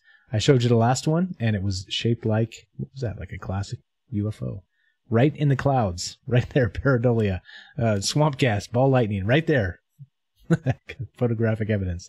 But I just got some more, so different looking, and it makes you think when you're looking at the sky. You just never know. The things you see, right? Definitely the things you see. Okay, so my background image is dying. So I'm gonna do some tech work here. What are we looking at, Frank? What was that face? Oh, you're talking about naughty content on Facebook. Yeah, let's pull open this The Secret Lives of Facebook Moderators. This is a great article from TheVerge.com. I suggest you read it. It's really in depth. If you're on Facebook, you should probably read it. This is an amazing story, an amazing piece of journalism, which I rarely say. But this article, The Trauma Floor, is about these contractors Facebook hires to do their moderation, which speaks to the amount of AI they're using, obviously very little if they're hiring people to do it. But anyway, this follows a couple of people who are Facebook moderators. So, you know, when you report a post or complain about something or, you know, that kind of thing, these people go look at it, check that stuff out, watch it, look at the picture, you know, read the text, whatever, to see if it's okay to keep on Facebook. Essentially, that's what these people do. And some of the details in this story, they blow my mind. Okay, so let's skip to some of this. I'll read a quote here. This is going to blow your mind. The moderators told me it's a place where the conspiracy videos and memes that they see each day gradually lead them to embrace fringe views. One auditor walks the floor promoting the idea that the earth is flat. A former employee told me he'd begin to question certain aspects of the Holocaust. Another former employee has mapped every escape route out of his house and sleeps with a gun at his side, said, I no longer believe 9/11 was a terrorist attack. So think about what's happening here. These people, you know, they have to review this content. They have to look at these videos and check this stuff out. And it's changing their minds. They're seeing the truth for what it is. This guy believes the earth is flat. Well, maybe he just got tricked, or maybe he's onto something. I don't know. This guy's doubting the Holocaust. Another person there is sleeping with a gun at his side, has mapped every escape route out of his house, and he no longer believes 9/11 was a terrorist attack. So they had to look at these things. They had to review this evidence. They had to look at it. And this 9/11 guy sounds like he's woke. He knows the truth now, and he's being responsible for the first time in his life. Responsible. Whoa. Yeah. Okay. So again, like I was saying, what kind of prompted this is I went up the Facebook profile from private to public, and just getting a flood of people I'm sure that have never even heard of the show, just adding me for Lord knows what. They're maybe going to shake me down for money in a minute. I have no idea. But it's crazy. You get into a couple of social circles, and bam, everybody starts adding you. Hey, sexy man, I'm from the Philippines, or I'm from Malaysia, or I'm from wherever, right? Like, you know, they don't tell you that immediately, but you just look at their profile, that's where they're from. You know, so what is it? Like, what's going on here? And then, like I said, porn is going on in this thing. So I was reading some of this. I don't know if it was the same article, Frank, but I did read, so this is February 25th. Maybe this was similar, or maybe they spun off of this. But they were talking about snuff films on Facebook, right? Did you see that one? So the secret lives of Facebook moderators in America. If this is the same article, then we're on the same page. If not, it was similar. But they were saying that they joke about suicide as Facebook moderators because of all the depressing crap. Is that in this article, or is that something completely different? I didn't see that here. They do cover, maybe it was a similar piece, but they do cover this lady, the contractor Chloe, who is forced to watch some of these, I believe it was drones killing people in, over in the desert there, drones killing people. And here's what she says after watching those videos. She has to cry and go to the break room, she's going to be fired because she has to cry so often. She had been frantic for a job, so she applied to this one, and now she's traumatized because she has to watch all these crazy videos. So, yeah, and again, there's tons of stuff in here, like the guy who runs drills to escape his house and has a gun, the other guy who believes the world is flat now. So it's pretty interesting to realize what these people are going through. I don't know if they're being tricked and conspiracy videos really are nefarious. They really are an issue. They really are a problem we have to get rid of, or seeing some real evidence and being convinced by it. So I'm not sure which it is, but it's pretty interesting. These people are becoming traumatized, these moderators. They're traumatized by these issues. I think the issue is, and actually they talked about this a little bit on the Alex Jones thing today. So if you, Joe Rogan, Alex Jones, check it out. Even if you don't like Alex Jones, it's very entertaining. And they talk about a lot of pertinent topics like we're talking about. Now, they said specifically that sometimes you throw out a theory, and some of the people out there aren't, they're used to the indoctrination effect of media, right? And so they're used to hearing it and believing it instantly.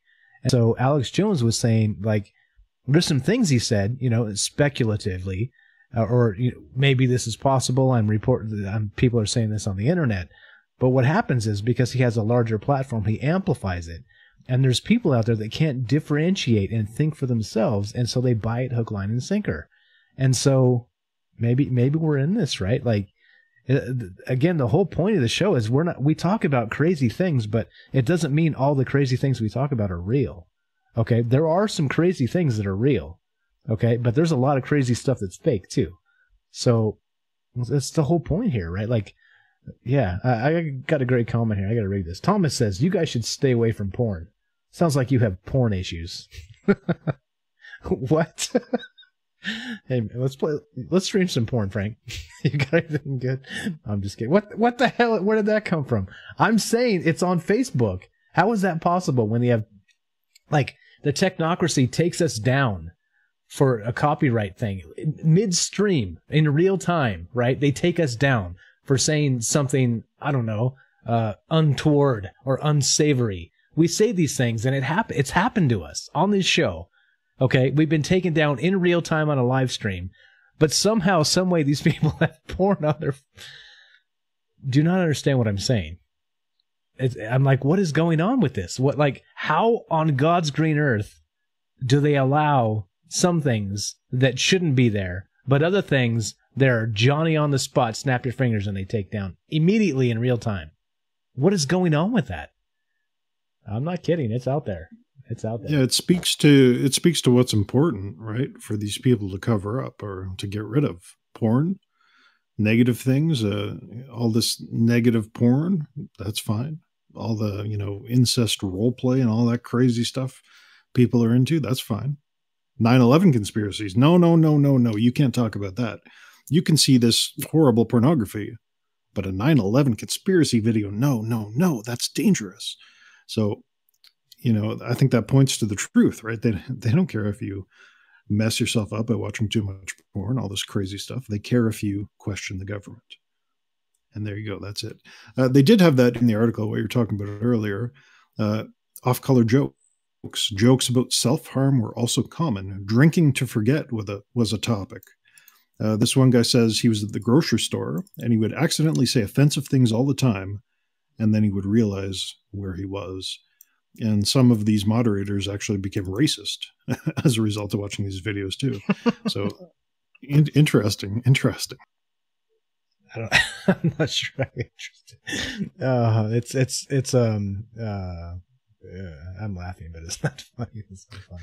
It speaks to, again, I would take this all the way back to parenting in this day and age and the education system. These are probably young people just getting their first jobs because they're taking this horrible contract work for Facebook.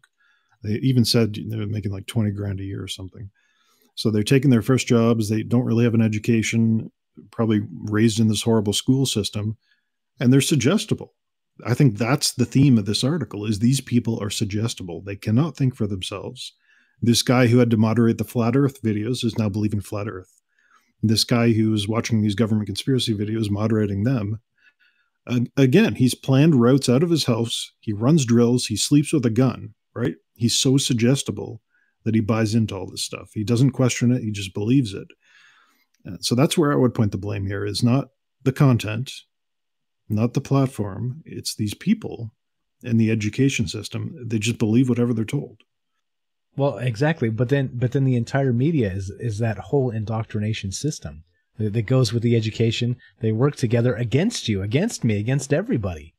And that's the thing, right? If you watch a news story and you're not thinking, okay, let me put it this way. If you're thinking in literal terms on, they're reporting this because this is what's really happening, I think you are way off the rails.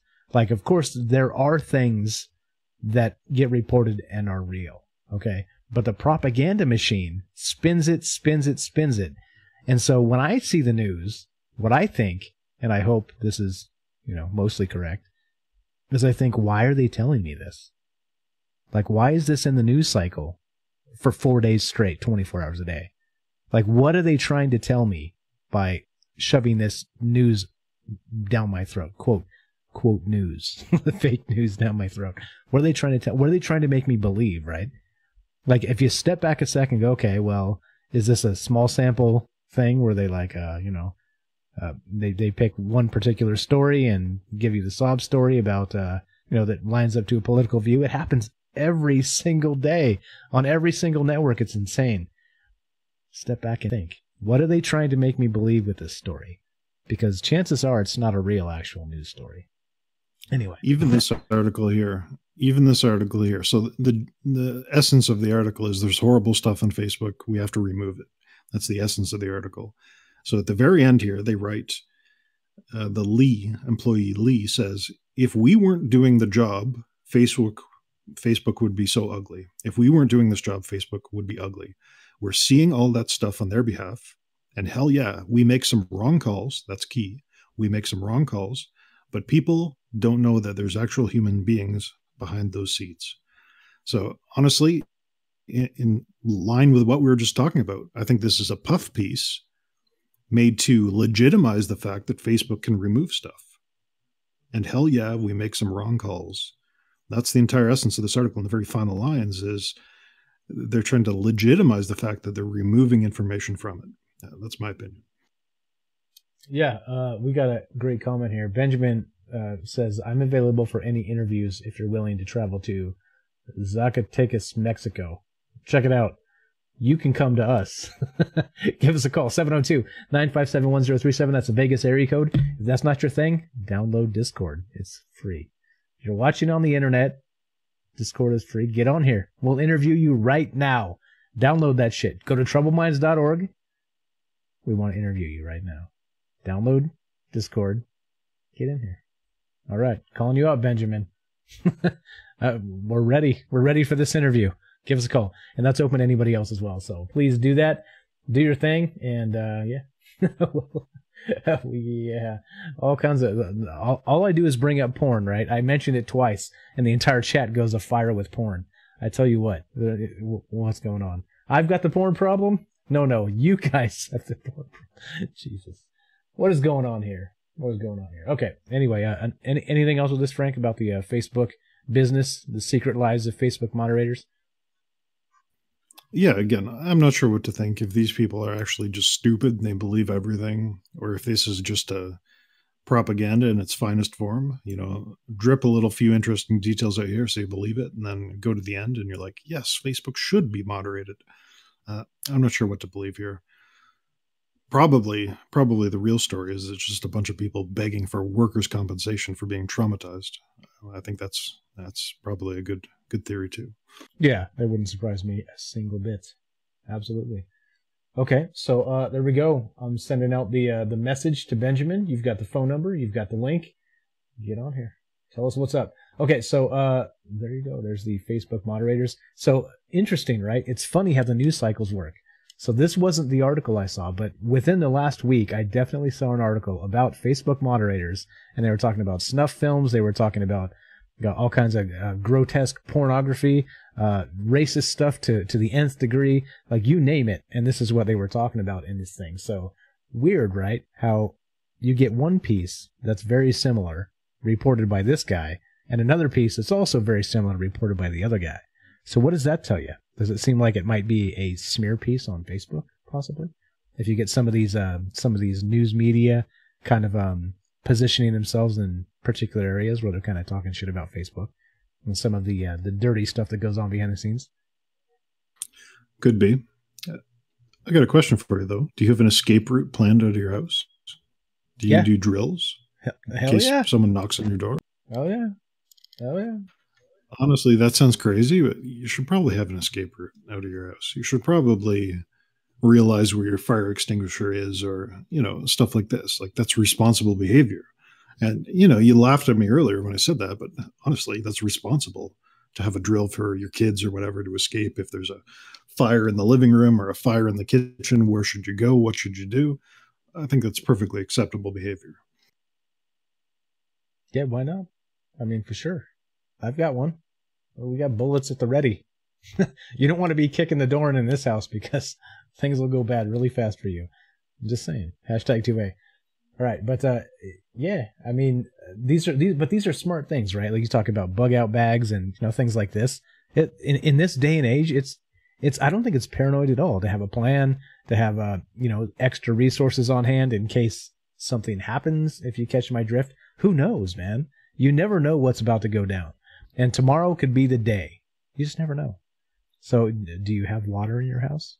Do you have extra supplies ready to go in case you need to get the hell out of Dodge? Because, oh, God forbid, there's an EMP blast over your area of the country. I mean, who knows, right? Like, there's a ton of interesting, crazy, wacky stuff that could actually happen tomorrow. So, some things you can defend against, some things you can't. But do you think it's crazy, Frank, to be prepared? Come on. No, I got my escape routes planned, and I got my looting routes planned too. Oh, dear Lord. See that? Frank just took it to the next level. Oh, all right. Sherry says I'm not running from nothing. All right. Make sure you got lots of bullets. All right. So tons of good comments. We'll read some of them. And yeah. I mean, here we are. Open lines, guys. Give us a call. If you don't like the topics, take charge. 702-957-1037. Go to troubleminds.org. Click the Discord link. Download Discord. Get in here. We're still waiting for you on the interview there, Benjamin. So, from Mexico, apparently. We'd love to hear what you got to say. So, please get in here and we'll put you on. Put you on the show. Put you on the show. All right. What else we got, Frank? What's on your mind, buddy? Let's go back to this cloaking idea. That things can cloak. Like the Star Trek, what was it? The Klingons, they cloaked. They became invisible. Let's go back to this idea of things becoming invisible. Open up this video here. Cloaking alien caught on camera. Cloaking alien caught on camera. Let's play this. You can mute it. There's some annoying music. Unlike the UFO video earlier, I think this one is pretty compelling. So let's take a look at this and maybe describe what you're seeing as we watch it. Okay, let's play this sucker. Cloaking alien caught on camera. Thanks again to Frank for digging this out of nowhere. This thing's got 78 views on YouTube. 78, that's right, guys. 78 views. I almost call this an exclusive. All right, here we go. Gonna play this sucker. It looks like we got some snow, and we got a little dog on the bottom left here. And we need sound with this. I'll start with the sound, and then we'll go from there. All right, so we got snow. It's dark outside. We got a little dog on the bottom left of the frame, and action. And bad music, by the way. All right. Okay. Notably, it looks like there is... Okay. I'm killing this music. All right. So back up. So this is a cell phone video basically being taken of a monitor. All right. So it's a video of a video. And in the monitor here, so there's a little dog on the bottom left that's actually staring out into the snow. And the camera pans left to right, and we see, holy smackerel, that looks like a shadow person running out into the snow that kind of is there. There it is. And sort of disappears. Disappears into the ether, let's say. Just is there and is not. Definitely one motion running left to right. Glowing eyes of maybe no color, just maybe white, it seems. All right, so I'm going to link this, and you can check this out yourself if you want to have a look. But holy smokes, that's definitely humanoid, arms and legs, running through the snow. Maybe a shadow person. All right. Now, the first couple of seconds, the dog's eyes, the dog's head tracks this thing. That's always a detail to look for, right? You could say this is just some guy taking a video of a security camera, blah, blah, blah, whatever. It's not too important. And this was a Photoshop job after the fact. Well, he would have had to be incredibly lucky to find a video of a dog panning its head from left to right and then putting this figure in front. You can only see it for about maybe a second, maybe 2 seconds at the start, but the dog's head is definitely looking at this thing. So I always love to see those details where you have an animal, something else reacting to what is apparently there. That's hard to edit. That's hard to put in. That's hard to add detail to you. It's hard to make the animal stare at something. But here we see it. That's good. I also was trying to look real keen with my eyes. The detail isn't so good, but I think this thing is leaving footprints in the snow. It's really hard to tell, so I could be incorrect about that. But that's a detail I looked for as well, and it seems it's leaving footprints in the snow. So there is something there. I thought this was pretty interesting. Yeah, you know what? I didn't notice it, but you're right. The dog's head is tracking whatever that thing is in the video. That's pretty crazy. So what is that on the right side? So as it zooms in, so it's running as it's kind of vanishing. It seems like there's some kind of lights on the right side. Like, what is that? Like, I guess we'd have to be familiar with the terrain or whatever was going on here, but so it definitely fades out, disappears into the darkness, and there's what appears to be lights of some sort on the right side. I don't know. Anyway, so linked in the chat if you guys want to have a look yourself and get a full screen view. It didn't seem to be running towards those lights. It seemed to be veering off to the left-hand side. So I don't know if that's, you can't say it's an alien ship or whatever, but yeah, what was that? Is that a cloaking thing? Is that an alien, as this title is saying? Or is that some kind of skinwalker? Some kind of Miss 411 style occurrence going on here? This is weird. This is a good one, I think. 78 views, too. Give this guy a like if you do go to the video. Yeah, there you go. And watch the whole thing. Go all the way to the end. That's important. Wink, wink. Go all the way to the end of the video, even if you don't continue watching it. All right, so yeah, this is pretty good. The dog tracks it. Again, I'm looking as well. I can't really tell if there's footprints left by this shadow thing, but definitely good stuff. What do you guys think? What do you guys think? Let's see. Just going through the chat here. Hold on. All right. Thomas says, you guys are great. Keep up the good work. You can easily compete with Coast to Coast. I'm not sure if that's an insult or... thank you. That's very nice. I'm just kidding.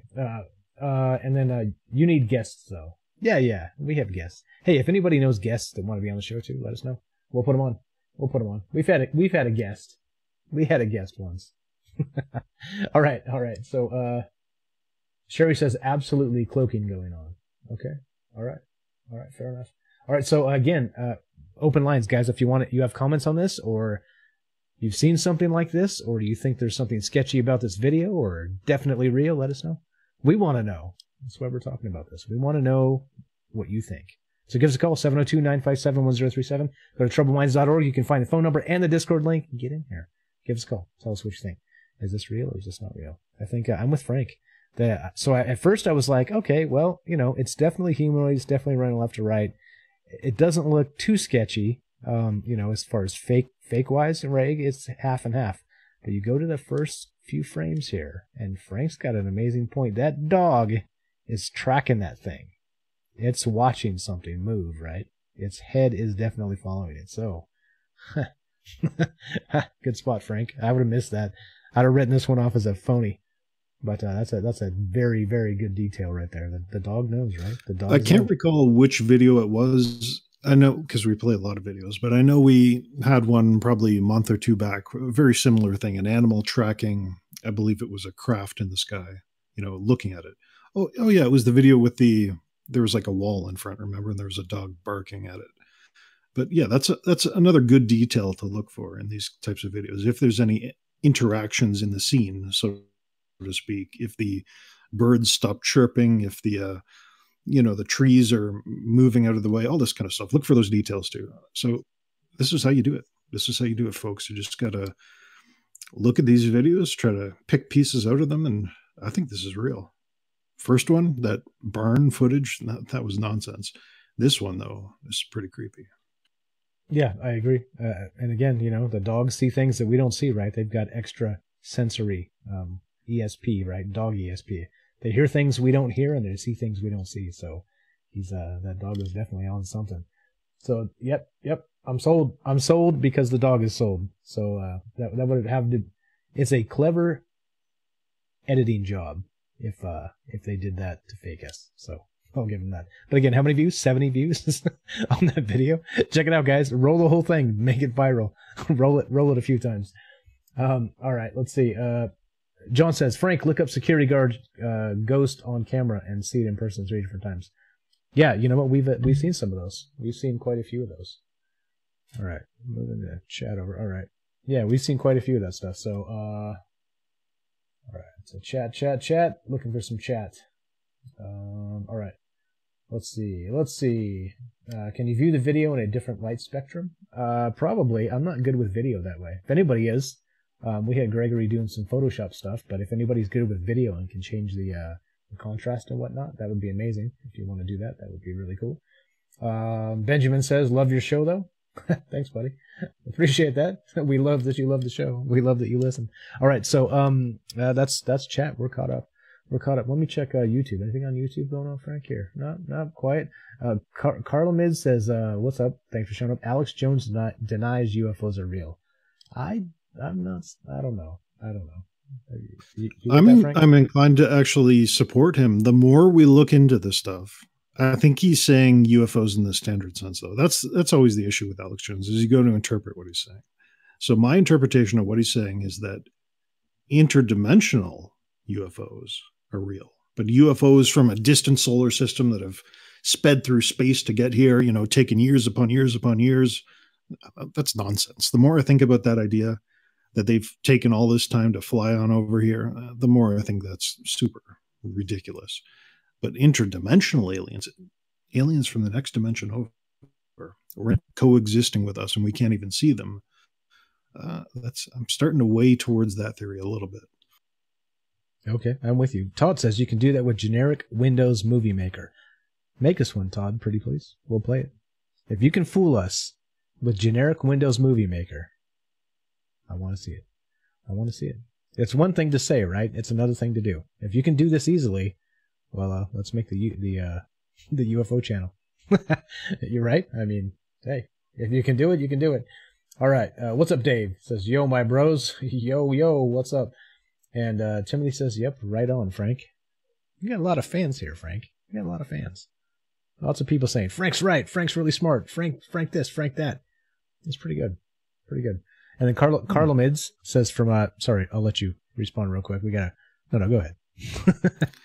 Oh, no. I was just going to say that's another detail of this thing is this invisibility cloaking again. So we saw it with Bob Lazar, Tom DeLonge. We've seen it so many times now, this invisibility, even the story from Joe, I believe from Florida, this invisibility cloaking. It seems like it's a real thing. So pay attention for that too. Okay, have a look. So I'm gonna read this again. So sorry to cut you off there, Frank. After saying you had a lot of fans, man, I was going to give you a chance to say thank you very much. Take a bow, but I cut you off. All right. So no. I'm not the show. We're not the show. The two of us are not the show. It's the material. It's the information. It's finding the truth. That's the important thing. And you guys are the show. So again, we're waiting for you guys. Be a part of this. Reading some comments. Carlo Mids, if I said that wrong, on YouTube says, no. Alex Jones was making fun of people that think UFOs are real. Okay, so again, I'm not familiar with Alex Jones's entire catalog, but all right, I believe you there. If you watch him, I believe you there. And then he says, enjoy your show, guys. Thank you. Appreciate that. There you go. Straight off of YouTube. Look, the chat on YouTube works. So if you're out there watching on YouTube, chat it up. We read it. We can see it. Michael says, Frank, 2024. There you go, Frank. You got one vote, buddy. I might consider, depending on your platform, so you might have two, but you got one vote for sure. All right. No, I'd never make it. Too many totalitarian policies that I put in place, so that's never going to happen. I'm sorry to disappoint you. It's in vogue. What are you talking about? So the further the left goes, the further the right has to go to counter. So maybe you could bring back the no, it's too real. I'm not going to say it. I'm not going to say it. You know what I was about to say though? I was going to say the EU word, EUGENICS, but yeah, no. We'll just say the EU, the European Union, about to bring back the European Union from Germany. Okay. Benjamin says only the chosen ones can like myself. All right, Benjamin, if you are chosen, call us, man. We want to know.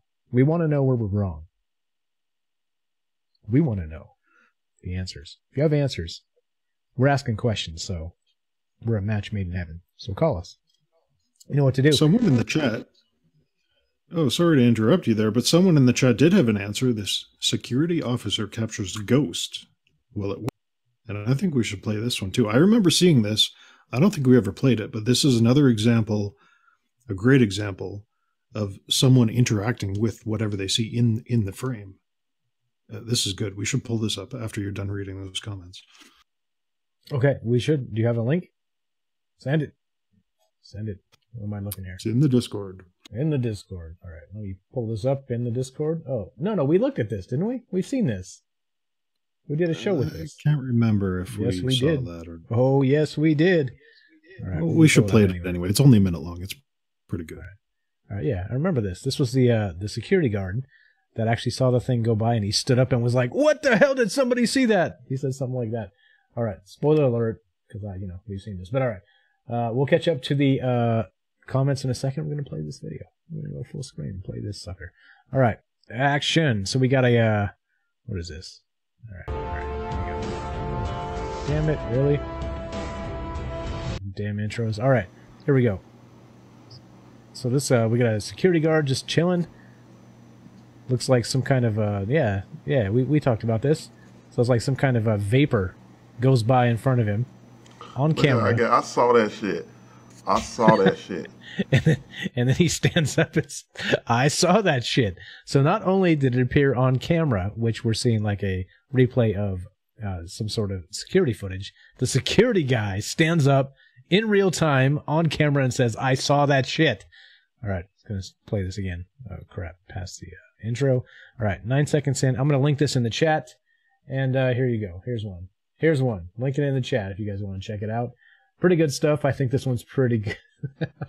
Definitely. Again, it's an amazing video.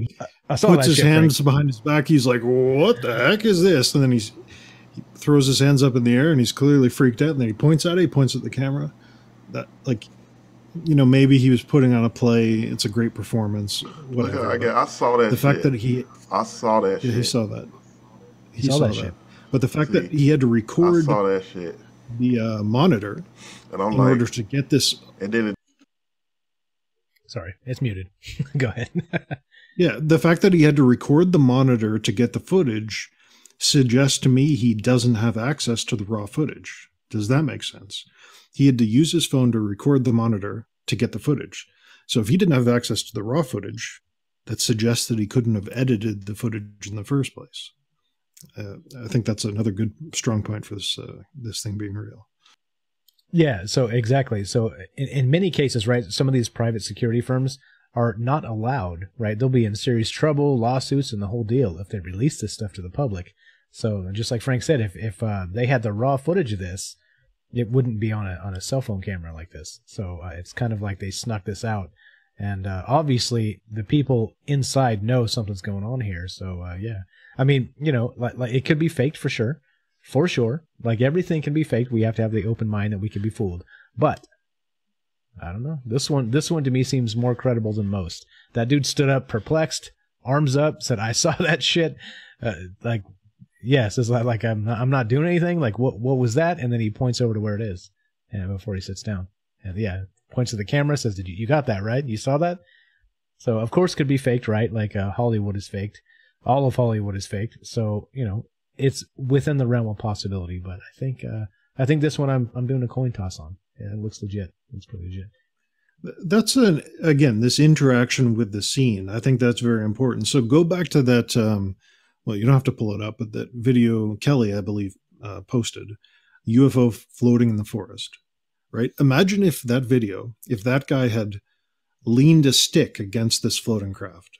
He had taken some of the underbrush, some of the stuff lying on the ground, just leaned it against. That would, again, be more proof that he didn't just superimpose the image of the UFO in the forest scene and it was all fake. If you had a stick that was defying the laws of physics, leaning against the craft, sitting there, and you saw him pick it up, you saw him lean it against the craft, and it stayed where it was, that's more proof. That's the good details. That's the kind of stuff to look for. If he had done that, I'd believe that video all the more. Right, exactly. Yeah, people remember this one that have watched previously. Yeah, exactly. So, good stuff. That's a good video. That's one of the ones, right? So we've watched lots of these things, and a lot seem fake. However, I wouldn't be so quick to immediately call that one fake. Actually, the other one, the shadow one with the dog watching, I thought that was pretty good too. We got a couple good ones tonight. So going back for the security guard one, but the shadow in the snow, pretty good wizardry. Again, if you can make one of those, Todd or anybody else, and fool us easily, please send us something, because it changes our mind, right? When we know what's possible easily, you have to have more scrutiny when you look at things. Again, Martin made a UFO video because we talked about this several shows back, like maybe a month ago. We talked about how is it easy to recreate a fake, to fool people. And so we had some people trying some Photoshops and some other things, and there's some stuff that looked pretty compelling. Like we might be able to take Martin's and upload it to YouTube and call it an exclusive, right? Like it looked that good, right, Frank? Well, I don't want to propagate disinformation, but it did look good. Right, exactly. I'm not saying that's what you should do, but I'm saying other people can do that, right? And so we should be on our guard. Anyway, hold on, let's see. Yeah, John says the third time he waved at it, the security guard. Yeah, exactly. He pointed at the ghost itself and then the camera and said, "Did you get it?" Kelly says the guy's name is Ed, and he has a few videos that are close-ups of that UFO. Okay, all right, that's fair enough. Again, right? So you got additional information. It changes things. It definitely changes things. All right. So yeah, how we feeling? How we feeling tonight, guys? We got to hit the trifecta here. All right. You know what that means. You know what time that is. It's Bigfoot time. Bigfoot time. Yeah. All right. Let's do the Bigfoot. All right. I'm pulling it up. Let's do Bigfoot, guys. We got a Bigfoot video. Again, Frank, thank you. Amazing finds on all this stuff. And look at this. This one's got 78,000 views. Definitely not viral. This is a Bigfoot sighting in the Adirondacks. All right. Here we go. We're going to play this. Any intro before we play this sucker, Frank? Speaks for itself. Guys out in the woods, they see something, and what the heck is that? Okay, what the heck is that? All right, I'm going to play with the sound, even though it's probably annoying. Here we go, action. Grab that camera. I got it. Bear going across. You see it? No, we're behind that tree. I don't see it right now. Whoa, there it is. It's a bear. That's not a bear. What is that? It's a freaking bear. What? A bear walking on legs that's brown around here? Looked like a bear to me. Bears are black here. It looked like a bear. What was that? No idea. No idea. All right. Here we go. Here, you guys get the link. There you go. Check it out yourself. I'm going to replay it. If you guys can make something up like this, send it in. Frank and I will do the voice. We'll be the guys that are like, "Dude, is that a bear?" And then Frank will say, what'll Frank say? Nah, that's not a bear. What is it? Man, no, I don't know. Bears out here, they're purple. That's not a bear. That couldn't be a bear. They're taller than that. Bears, we have grizzly bears. It has human arms. What is that? Yeah, I don't know. We won't continue with this role play, but what is this thing? It certainly looked like it was walking. I know bears can walk. There have been good examples of that people use to kind of disprove the idea of Bigfoot. But that thing, look at its head. It's like a melon-shaped head. It's not facing forward. Like a bear has a snout, right? A bear is almost like a deer or a dog in that it has a protruding snout. This thing is like a watermelon, long-ended, facing the ground. This is strange. I don't know what this is. Okay, so not only that, remember when I was talking about the UFO by the house? Like the shaky video, couldn't even keep the house in frame? Or, like it was trying to act like it was struggling. Now look at this. Now this is a zoomed in camera, actually trying to keep something in frame that's moving left or right, just like that UFO was, right? You see the zoom, and the thing is shaking like crazy because it's hard to do. Do it. I challenge you, go zoom in, even something innocuous, like I see a deer in the pasture. Zoom in from a ways out and try and track the thing moving. It's really, really difficult. Without a tripod and some of these other things. So anyway, yeah, what do you guys think? I think this one's phony, only because that thing looks like a like a watermelon or something. Like it doesn't look like a bear for sure. It doesn't look like a humanoid. I don't know. I'm calling it fake because I can't classify it. Call me a knucklehead. Call me closed-minded. I don't know. I don't know what that could be. I have no idea. The reason I brought this up and what caught my eye about this video is the commentary. Not even what's on the screen. It's the commentary. They are so desperate to believe that this is a bear. They want to believe it's a bear. And you can hear them. You can hear it in their voices. They want to think this thing is a bear. And I think we've said this on the show several times, but I swear, one day an alien is going to walk down the street and people are going to look at it and they're going to say, oh, that's Photoshop, even though it's right in front of them. Or they're going to say, that's a man in a costume going to a convention.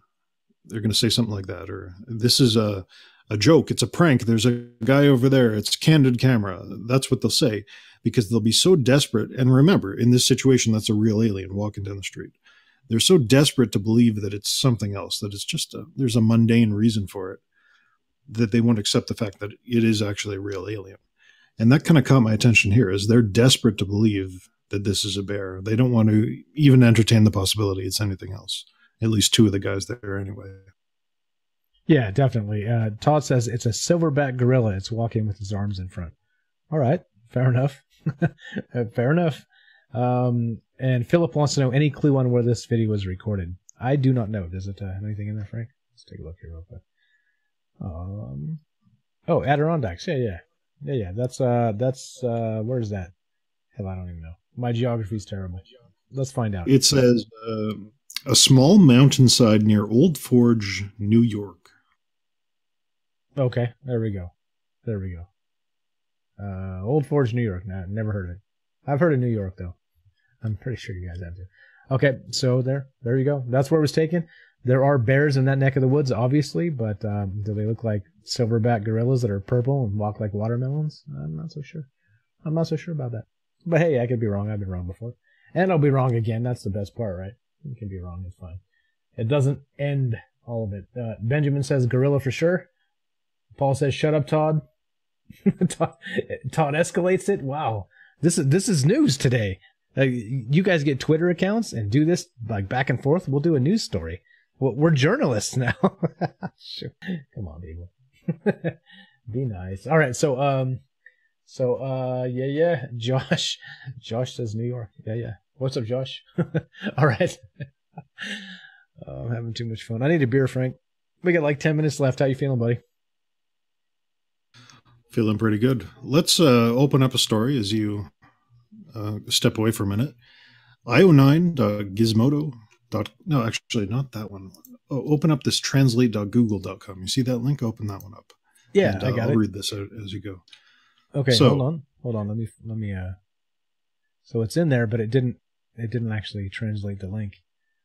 Chupacabras and Siguaptepeque mata a jornalero. Okay, we'll kill that because you're butchering a language there. We don't want to offend anyone. Of course I am. Hold on. Yeah, let me read this out. All right. Okay, yeah. Read this out. I'll be right back. Yeah, so this is a story from February 13th this year. Chupacabra killed a laborer, according to the residents. Now, this is directly from the source. It is from Honduras. That's why Google Translate had to pick this up and change everything. But this is from Comayagua, Honduras. So the mysterious death of a day laborer in the village of El Najaranjo in the municipality of, okay, I'm going to stop reading these names, awoke the residents in the suspicion of a possible attack by the legendary Chupacabra. So this guy was found Tuesday. He was dead, according to the neighbors, after a mysterious being bit him and sucked out all of his blood. So the testimony of the neighbors indicated that the day laborer decided to rest after a long day of work. He sat him some stones under a tree, took off his boots to rest, and then as he was resting, there was an animal hole nearby this tree where he was resting. And an animal came out, bit his heel. I think he was asleep at this point, although it's hard to tell with his Google translation going on. It bit his heel and fed off all his blood. And the man died in the same place, and they found him, and his corpse had no blood in it.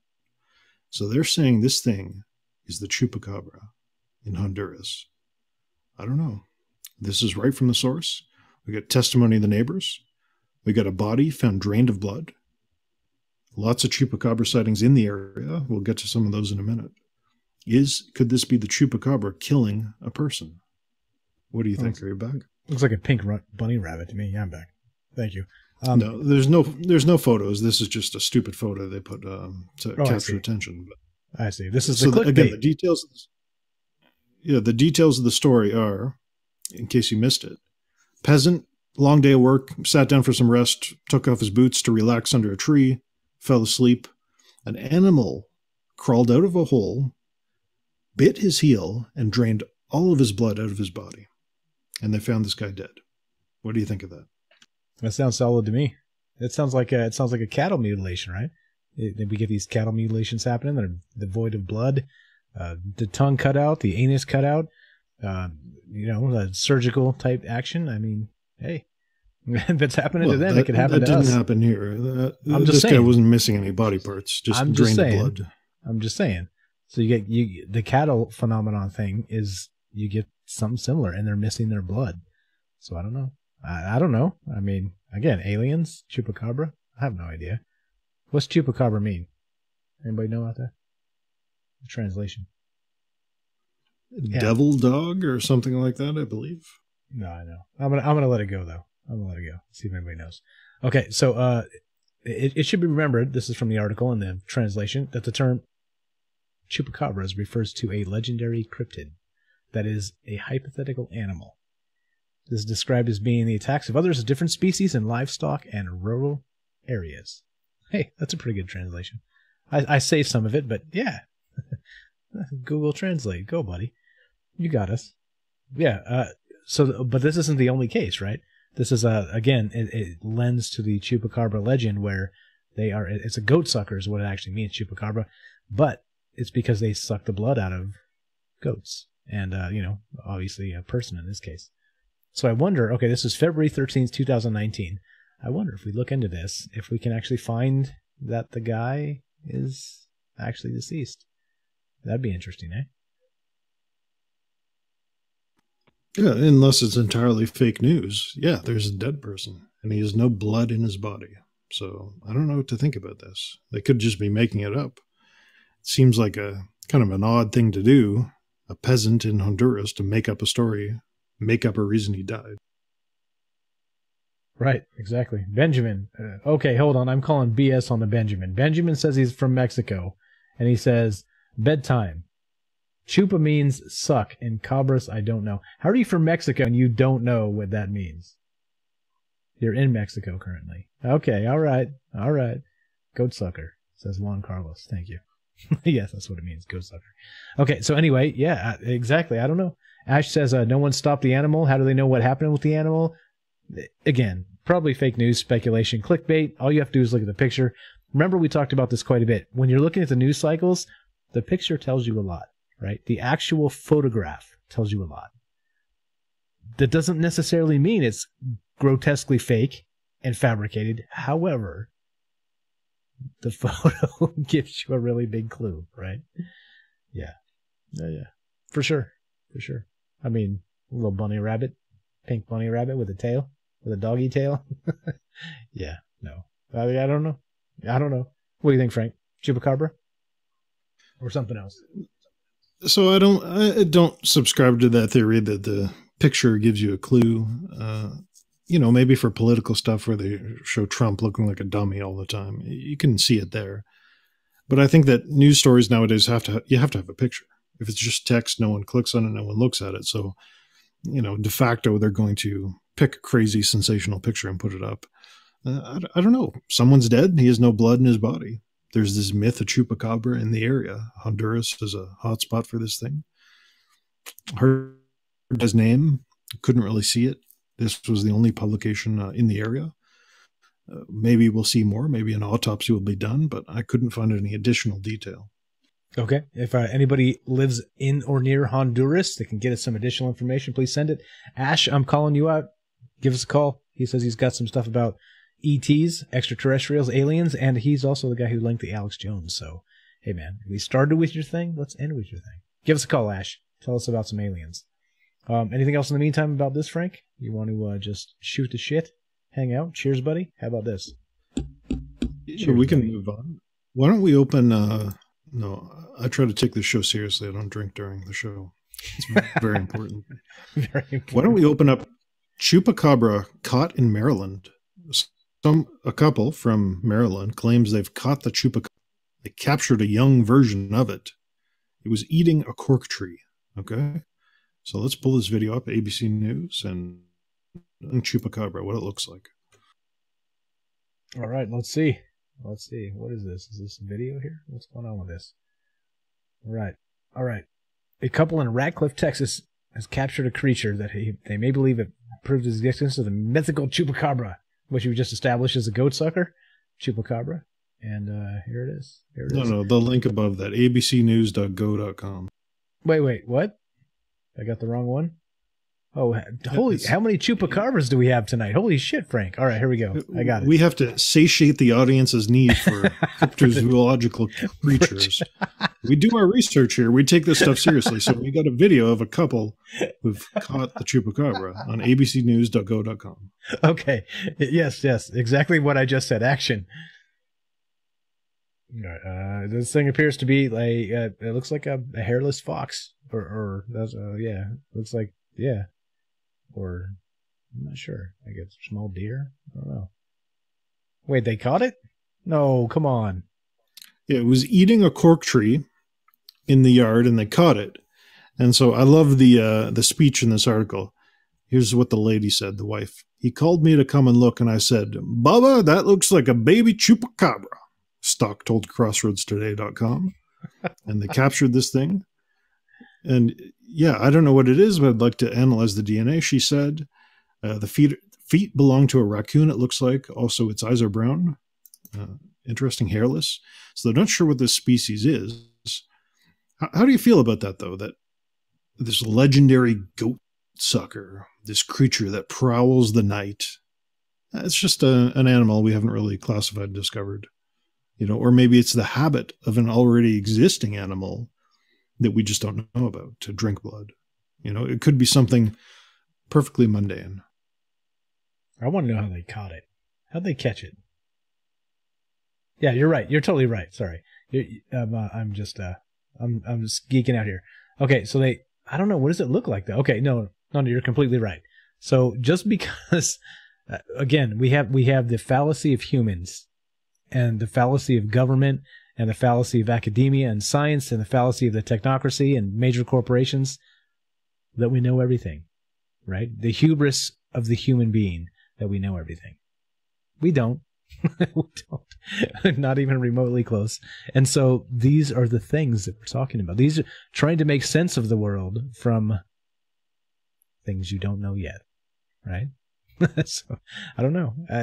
Perfect, Frank. And what is this thing? Do you think it could be like a mangy fox or something, like a hairless fox or something like that? Just something misidentified? Yeah, the article suggested maybe a hybrid of a coyote and a wolf. So some kind of hybrid creature, like a lion and a tiger hybrid is a liger, I believe. So same thing here, just a coyote-wolf hybrid. And it likes to drink blood. But interesting, I thought that was interesting, is this legendary creature that stalks the night and, terrifies villagers and puts the fear of God into people is just, just an animal. There's nothing supernatural about it. Not only that, it looks docile as hell in that cage. That's not even, if you guys have ever trapped like an actual, like, angry, aggressive wild animal in a cage, it doesn't just lay there like a dog like this is doing. The thing is like trying to attack you through the cage. So now he's just like, when's dinner time, Like, he's completely comfortable with people, comfortable with the camera. Yeah, I don't know. I call shenanigans on this one. Only because of that. Come on. Well, I mean, who knows? Who knows? I don't know. Do you know, Frank? I don't know. Maybe they can, maybe they can put this thing on eBay and turn a profit, I guess. Maybe that's what they're trying. Purebred Chupacabra. maybe this thing could pay off that lady's taxes in the United Kingdom, and she can get her pug back. That'd be amazing. But they let it go, right? Yeah, Ash, just hop on Discord, man. Get in here. Get in the chat, and we'll pull you in. Got a few minutes left. Ash says he's going to call in, talk about some aliens. Like I said, he sent us the Joe Rogan interview with Alex Jones talking about aliens. So let's get him on here and finish this up. Jump on in, Ash.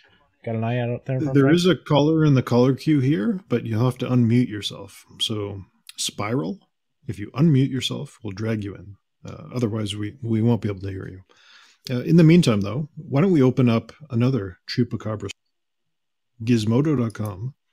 And this is some, again, evidence of Chupacabra in Honduras attacking sheep and killing a bunch of them. 42 sheep were found dead from an apparent animal bites on a farm in Honduras, guarded by dogs and a few humans. And you look at these pictures, these things are torn to pieces. They've got pieces missing, bite wounds around the neck. They look like they've been drained of blood, the story says. Interesting, though, the flesh hasn't been eaten. You'd think that a wild animal would do it. They'd eat the flesh. Yeah, definitely looks good. Kind of like that cattle mutilation bit I was talking about. So how many Chupacabra news stories are like brand new? This is ridiculous. They just keep coming, right? All right. Rumors about the Chupacabra have gained strength as a result of the death of a large number of sheep on a property belonging to a political representative of that province. Yeah, all right. All right. And a congressman, no less. Valentin Suarez, the owner of the farm, reported that the flock size was 200. Okay. All right. I can buy this. That's a lot of deaths, man. That's a hungry animal. I'm more inclined, I'm more inclined to believe, a sheep farmer out in the hills, far away from civilization, trying to make a living, farming those sheep, just out in the middle of nowhere. I'm more inclined to believe what that person has to say than some journalist from New York City who sits in Twitter and, never leaves the office building, takes a cab from building to building and just sits on Twitter all day and does jack all for anything. Between the two of those people, I'm believing the sheep farmer out in the mountains in Honduras more than, some guy in New York who's never been in the country in his life saying, this isn't real. It's all fake. Yeah, especially a congressperson. That's like negative 20 against your believability instantly. Okay, we got Ash in there yet? Or between the two of those people, I'm believing the yes, hello. You'll have to mute the stream. Can you hear us? You're on the air.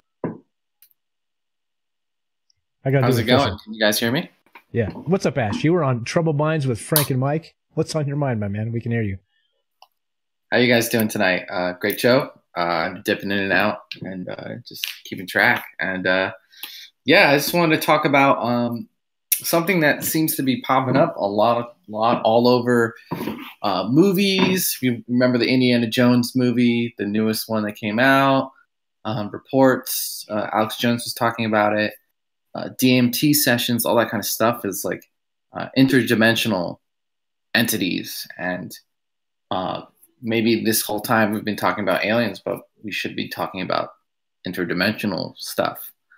And that could be where Bigfoot comes from, all that stuff, Skinwalker Ranch. It kind of ghosts, even anything can basically come from some other dimension that we don't really understand. So, yeah. I think that's a great point. We've talked about that quite a bit here and there. Not in depth per se and what dimensions and whatever, but again, the problem is you're dealing with things we don't know what they are. And it's difficult to get any kind of actual evidence.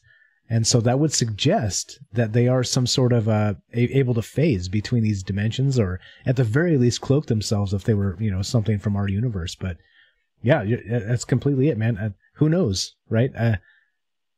Theme of the show. We're asking these questions, and that's definitely a possibility. And I think more and more, me personally, I'm starting to think that's probably the case with a lot of the actual anomalous stuff that seems legit. And the reason I say that is because we talked about several times how slow the speed of light is from one galaxy to another. It's not impossible, but it's grotesquely improbable that people are or aliens or civilizations are going to sit in some sort of stasis in hyperspace for 25,000 years just to travel to the next galaxy type of thing. It just doesn't make sense. So if there's some sort of Einstein-Rosen business going on with wormholes or interdimensional business, that's definitely more of what I'm thinking. What do you think, Frank? Yeah, we saw, I think it's still pinned in Discord, that Understanding the Fourth Dimension video, where there's like a guy playing a game that kind of mimics the fourth dimension. And you see, if you watch that video, things like appearing and disappearing in ways you can't quite explain. Like a ball will appear and then it'll disappear. And it's because it could be transitioning into this fourth dimension. I think that was a couple weeks back we played that. But you look at things like that cloaking video we played and Skinwalker Ranch, where things are appearing and disappearing, these UFOs that seemingly are invisible sometimes and not others. I'm inclined to believe that, I think you're right, is there's some kind of fourth dimension or some kind of dimensional travel aspect to this whole thing, and we've just yet to put our finger on it because we don't understand it. We can understand someone flying over from another galaxy, but we really can't understand this whole dimension thing. It's a bit of a stretch of the imagination. Definitely. Yeah, when I first heard about interdimensional stuff, it's easy to dismiss, right? Because we've been trained to understand the universe and gravity and the speed of light, but interdimensional stuff is kind of like, it's almost like magic, woo-woo stuff, right? And but if you look at like the history of humanity, the Bible, all that kind of stuff, to some degree, they talk about demons coming from hell or heaven, angels from heaven, and we always thought it was just from the sky, like above planet. But if we're talking about some sort of entity can phase into your room, that'd be a demon to me. That scared the hell out of me. And if you look at like Skinwalker Ranch, we brought that up, and there's a lot of weird stuff going on there. But if you look at it from an interdimensional kind of puncturing holes and reality and all that kind of stuff, it makes sense that things are just popping between the two. And that could even be Bigfoot and Chupacabra, all that kind of stuff, because it could be phasing in our dimension and then just popping right back out. I like that idea in context of Missing 411 too. This kind of accidental travel between dimensions. People go missing and then sometimes they reappear, sometimes they don't. Sometimes they are discovered, their bodies on top of a mountain range, miles and miles away, and nothing they could do physically themselves. But if they transitioned to another dimension, wandered around for a little bit, then came back, that explains a lot. I think it does explain a lot. There is something to that. We'll have to look into that more, this interdimensional idea. Definitely. Yeah. And also, thank you for dropping that Alex Jones video as soon as it hit, because it made today a very enjoyable day. There's a lot of content in that. He knows. Honestly, I think Alex Jones knows a lot of stuff. So we've had a conversation before where I came to my own conclusion. Remember, just a few weeks ago, talking to that one guy who was abducted and looking into the abduction phenomenon, that the entities, whatever, are abducting, and they're kind of ramping up for an event that's supposed to happen in at least a lifetime, sometime in our lifetimes. And it's like they decided something about the human race, and it's either good or bad. And I mentioned this before, and then Alex Jones comes on the thing, and he kind of kept getting distracted from that specific thing, but he did mention that our elites and entities are basically communicating and have decided what to do with the leftovers here on the planet. And he's like, we're not going to survive. And it was actually kind of like made me a little sick to my stomach, because when you start hearing things 1-2 times from different sources, it's kind of like, man, this might be real. So anyway, that's kind of like, after all the research I've done, the conclusion I came to was that the entities have been kind of watching us once we started nuking, and they're trying to decide what to do with humanity, because we're kind of a problem if we take our weapons into space. And I think they've decided that they're gonna like cull the herd, or what was the quote? Earth is a garden and we've become a weed. And I don't know, that stuff kind of keeps me up at night. Yeah, it's an interesting point you brought up about the nuclear weapons. Maybe there's bleed over. You light one of these bombs off, and there's bleed over from this dimension into the next one where all these entities are living, or even the next one. Like, who knows how that kind of stuff works? But could be a Well, possibility. that's actually, We're not in- I read where, and this may not be true, I don't know, but when we were nuking, ships were falling out of the sky. And so we started nuking all over the place and basically crashing spaceships by doing that. So that's actually a very good point I've kind of heard before. But again, who knows? Who knows? That's why we're doing the show. We're not. Who really knows? We're not physicists here, but yeah, it's an interesting point to think about, that we could be damaging them on their side, and that's why they're trying to stop us here on this side.